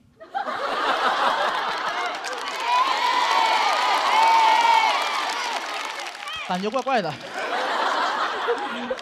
但紧接着，我这个人就有点膨胀了，我就在想，那我能不能加杨幂的微信？想想还是算了，毕竟杨幂不能既要我的喜欢，又要我的微信。当然是开玩笑，当然开玩笑的。真实原因是当时我思考了一下，我觉得如果我们加了微信的话，幂姐可能会看到我的朋友圈，她会发现我很痛苦。她人这么善良，看到我这么痛苦，一定会过来安慰我，跟我说：“你没事吧？”谢谢大家，我是刘小谢谢阿成的演出，谢谢。喜欢刘仁成这段演出的朋友，千万不要忘记为他投票。3、2、1，请锁票，谢谢阿成。咱就得问问大鹏导演了，这个有虚构成分吗？没有，包括我跟他讲，我说别写到段子里，这个也是真的啊。甚至我在跟他说这话的时候，我就已经意识到会写到段子里了。特别感谢就是付航、阿成参与到长安的荔枝的表演。那个动人是一个山加一个桶。最好笑的点，也符合我的人设。我跟大家说，就是在拍的时候，为了能够让他们特别放松、特别的尽兴，我就问我说：“你们有什么特长，都可以在这个电影里展现？”我才知道，我不知道大家知不知道，他有一个特别神奇的绝技，就是凭空打嗝。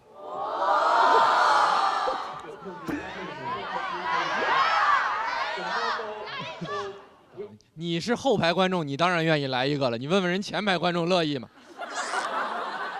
稍微有点不雅。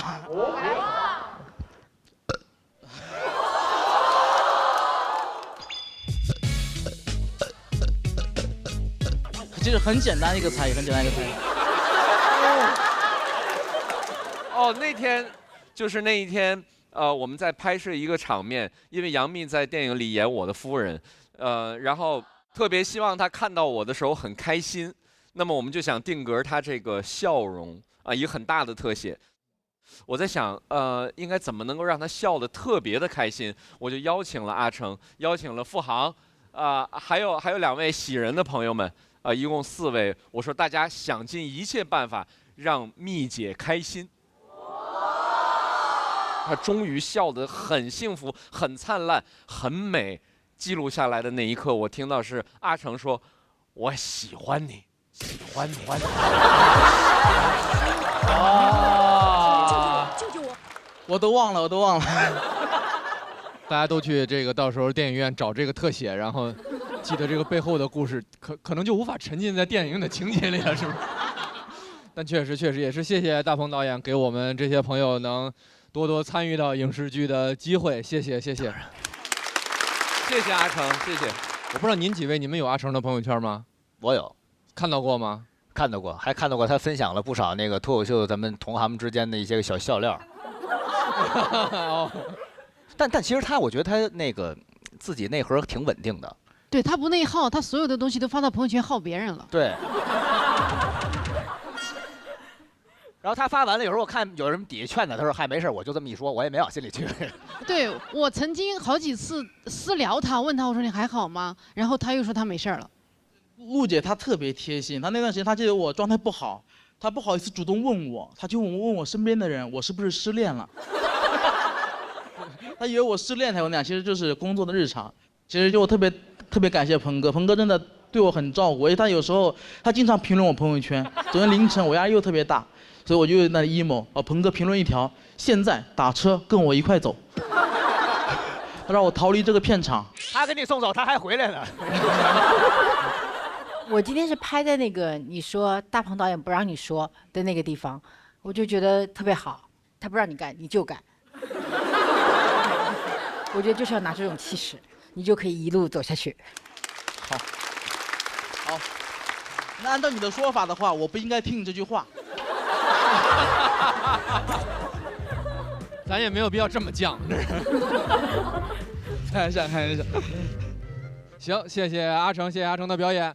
刘仁成赢得了气氛组的3票。那根据规则，接下来就要开启挑战环节了。其他组的朋友有哪些演员想要挑战刘仁成的，就请起立倒计时5秒钟。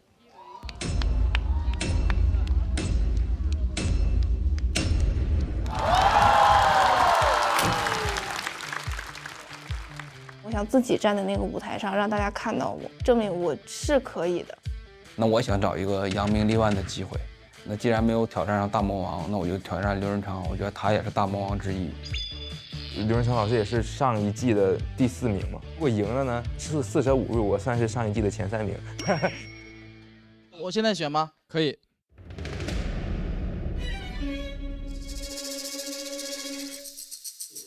我选辛博。我得告诉大家为什么选他，因为在我心目中原因就很简单，就是他很强。因为辛博是在内投排名中排名12位，前7、前8都是老人吧。我叫王辛博，这也太帅了！辽宁铁岭人，我们是幽默之乡。自我评价啊，在传统单口上还比较有实力的人。他的梗出得很巧，他出梗的方式和他想事情的角度是我以前没怎么见别人这样创作过的。他的段子是那种有琢磨劲儿的，他完全是靠他自己的文本和节奏在跟你交流。你就感觉他不像一个只演了2年半的一个演员，他是一个新人呢，有点像讲了10年8年的那种感觉，真的。他段子质量也很高，是一个很有潜力的黑马，大家可以期待一下。讲单口这2年半呢，身边的朋友都知道我是一个特别拼的人。去年2024年，我说我一定要做出一个质量可以的专场。那这1年时间，我大概就写出了小70分钟的内容，讲了小800场的开放麦加商演。就这2年半，我的演出量可能会是很多演员的3到4年的演出量，是浓缩的2年半。所以说，我觉得我现在可以讲，我在技术上是一个比较成熟的演员。去年第1是付航，第2是小鹿，第3是黑灯吧，第4就是刘仁成。2个当了魔王，1个挑战魔王，那能留给我是谁呢？我先认了。还是有胜算的。有的。毫不担心。对，听到了吗？听到了吗？我们看看后边还有谁吧，让他们放马过来吧。我觉得势均力敌好吗？也不至于毫不担心。重来，充满悬念，真的替他捏一把汗。打另外一个组长太厉害了，一个新人打一个上节目的第4名，我的天哪，这样太让人担心了。我们都在那边默默地为他捏一把汗。那既然没有挑战上大魔王，那我就挑战刘仁成。我觉得他也是大魔王之一。第一个是尊重，第2个也是想证明自己。我只能说承让了啊。加油，辛博！加油！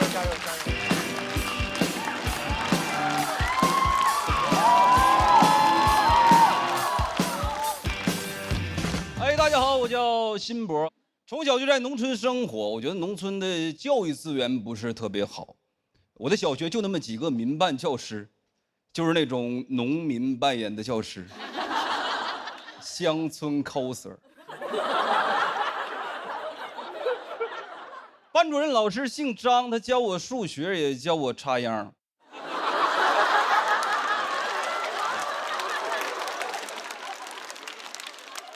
很多掰着手指头能算出来问题，张老师也算不清楚，因为他少根手指。算法上有 bug， 9进制。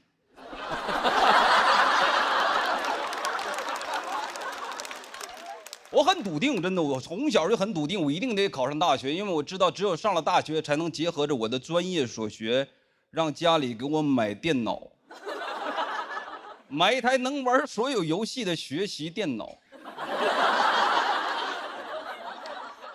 所有的科目里边，数学最差，高考算是超常发挥，考了76分，按照9进制算是84。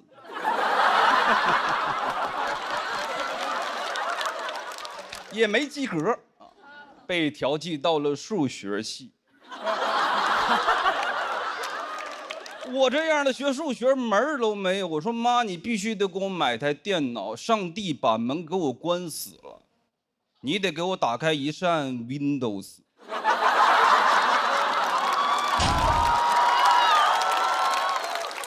没复读啊，没复读，因为第一学年成绩的前5%可以转专业。也就是说，学好数学就能不学数学。同学们都在那儿苦笑说，学数学是不学数学的充分不必要条件。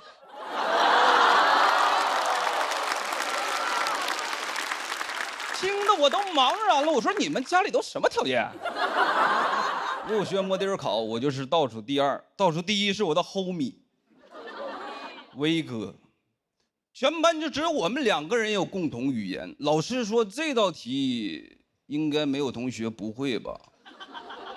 我说不应该。威哥说我不会。选我当班长，说反正你也学不进去。我说为什么不学？威哥他说也不能太蠢。我最想学的专业是计算机，因为小的时候就觉得黑客很酷。大学也自学，去黑客论坛上还拜过师傅，学费60。加了 QQ 给我传了个文件，如何盗号。我一点号就被盗了。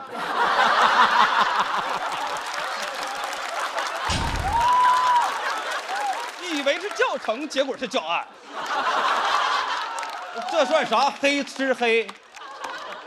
还用我的 QQ 跟我的同学们借钱，就威哥借了。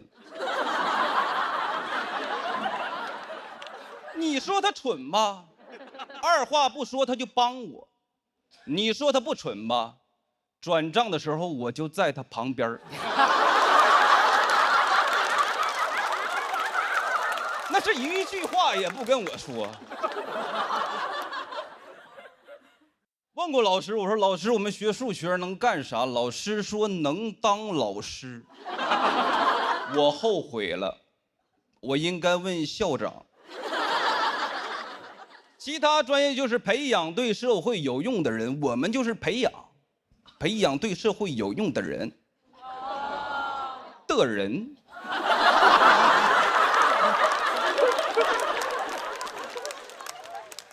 我发现啊，像我这种普通学校的冷门专业，社会给我们留的大多岗位都是销售类。我们学院的优秀校友墙就是全国房产中介的优秀员工墙，上面的照片基本都一个知识。那个校友群你就看吧，名字开头都有个 AAA， 你得往下滑到100名开外才有一个 B 打头的，比亚迪卖车。毕业季的时候，有那种优秀学长回来招聘，我给他倒了杯水，他说：“老弟，全班我都看了，就你能干销售，数你的眼神最空洞，你根本就学不进去。”我不想干销售，我觉得这么多年书白读了，确实感觉自己有点脱不下去长衫，但我也知道自己里边啥都没穿。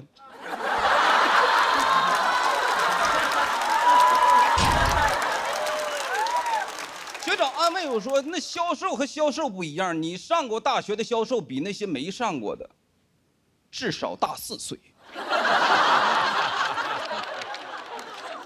你就比你同龄人成熟。当然，还有一个就业方向就是数转码去做编程，有专门的培训机构，3个月包就业，全班都去了，我跟威哥学了6个月，机构要给我俩退款。”说是影响了这机构办学以来100%的就业率，我说不行，我只要工作。他说要不你们俩就留下来当老师，教数学。我没留下，在老师的推荐下，当地的矿务局要一个懂数学又懂计算机的人才。我说领导，我还懂点黑客。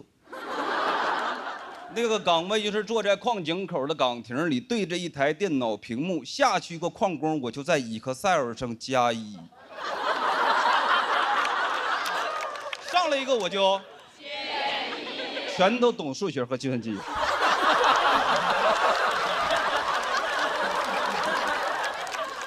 同学们好奇说：“你这个样的去矿上能干啥？”问得多我就很烦，我说算命。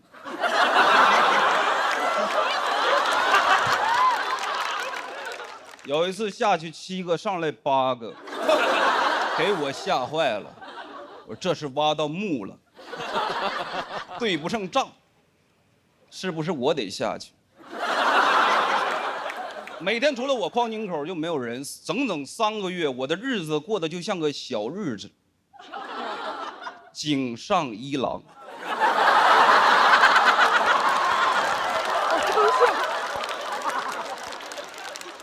接到了一个改变我人生的垃圾电话，来自广东珠海，问我先生买房吗？我立马反问他：你们招人吗？我学数学的，他说我学物理的。我说城濮求是，他说博学笃行。我们学校的校训。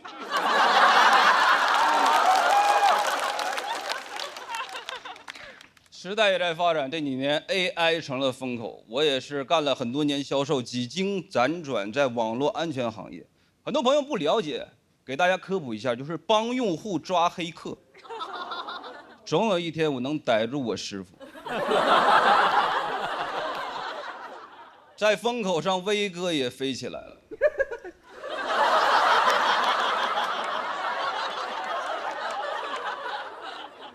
他现在是一名自动驾驶算法的工程师。来杭州开会，我开车接他，他跟我说：“你把自动驾驶关喽。”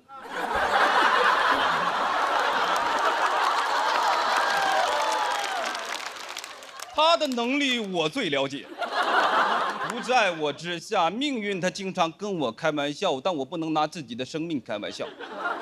威哥还安慰我说：“没事儿，你这一款我只是参与，我开发那款出口欧洲。”谢谢大家，我叫新包，谢谢。谢谢新博的演出。投票倒计时最后3秒钟，3、2、1，请锁票。谢谢新博啊！这是咱们今年的新朋友，也是一个这个讲话 flow 非常独特的朋友。对，这个很有旋律感。我是觉得您在其实您正常生活说话和那个具体的那个表演的时候，其实是有区别的，对吧？有区别啊，但是区别也不是特别大。主要您几个包袱都其实还都挺好，挺经琢磨的。后来说您来什么，我脱去一身长衫，哪知道我这个里头什么都没穿。然后我看大伙儿挺有共鸣，我说挺有共鸣，行，我来吧，我就配合了一下。但后来你说，你知道为什么要招一个大学生吗？因为他比别人大4岁。我说这才是我想拍的包袱。我就喜欢这种特别出其不意、特别混的。对我这种傻梗就特别多啊。是因为我这样的傻人特别多吗？是吧？哎，说明咱们俩思考比较同频。对，好，我看跟您有共鸣吧，啊，特别好，特别期待您接下来的表演。好嘞，谢谢。咱们今年新人怎么都这么厉害啊？是，确实，要不要那个阿成一天发20条朋友圈呢？我其实也觉得今年的新人好像都很强的样子，感觉刘仁成有点危险啊。我知道你的那个线下专场叫做《发现丑的眼睛》，对，为什么会取这个名字呢？因为我主要从事的单口喜剧的方向叫观察式喜剧。现在我们行业里边比较多的，其实还是以个人经历或个人故事为主的。其实我做很多没有我的喜剧类型啊，只不过是刚开始来的时候想跟大家自我介绍一下啊，认识一下，所以用一篇跟我个人经历有点关系的。有的时候我想变成大家的眼睛或者嘴啊，但是对我想做这样一个东西。所以你接下来的内容都会是可能跟自己无关的，是你观察到的社会的现象或者其他人的事情。都会有。都会有，因为我们家里边还有很多糟心事儿没说啊。主要是有一双发现丑的眼睛。观察喜剧是周奇墨特别喜欢跟擅长的那个门类，就好多他的那个段子 ，Listen to 拜拜。去美国旅游的天津大爷 ，Listen to 拜拜 ，Listen to 拜拜啊！讲那装修那个我的房子，就那个装修的声音呐，仿佛一遍遍在向我炫耀，我的房子呀！那些都是观察喜剧的非常好的东西，也非常我个人也非常期待你后边的演出。好，谢谢。他很像阿成去年刚开始给大家那个感觉哈，就是你也不知道哪儿有这么一个人小人物，然后突然就在台上栩栩如生，能量也很足。在他站起来之后上台，拿起话筒之前，完全就没有想到接下来要看到的是这样一个表演，真是不可貌相，是说你长得帅的意思？就是阿成，你还是挺有勇气的哈，因为你知道他很强。因为刚才不止站起来他一个，但是你选择了他。我觉得还是跟这种比较强的演员去对决一下也更好看，也希望大家可以更喜欢他一点。都是一家人，都是一家人，期待你更多的表演。好，谢谢大鹏老师，谢谢。强对决，结果还也未可知啊！辛博拿到了气氛组的满票。我们请阿成也回到舞台上。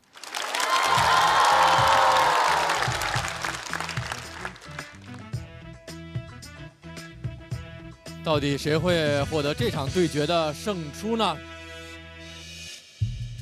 阿成还是挺厉害，他一上场，因为那个 talking 把他的梗破了，他还在一直改，我们还在那儿聊，然后他还挺紧张的，但现场写的梗他就想了，还真挺厉害。丁博这一篇非常的扎实，一看就打磨个很长时间。刘仁成和辛博那组是这里面我可能觉得唯一一个就是比完之后我不是太确定谁能赢的，因为票都不会低。这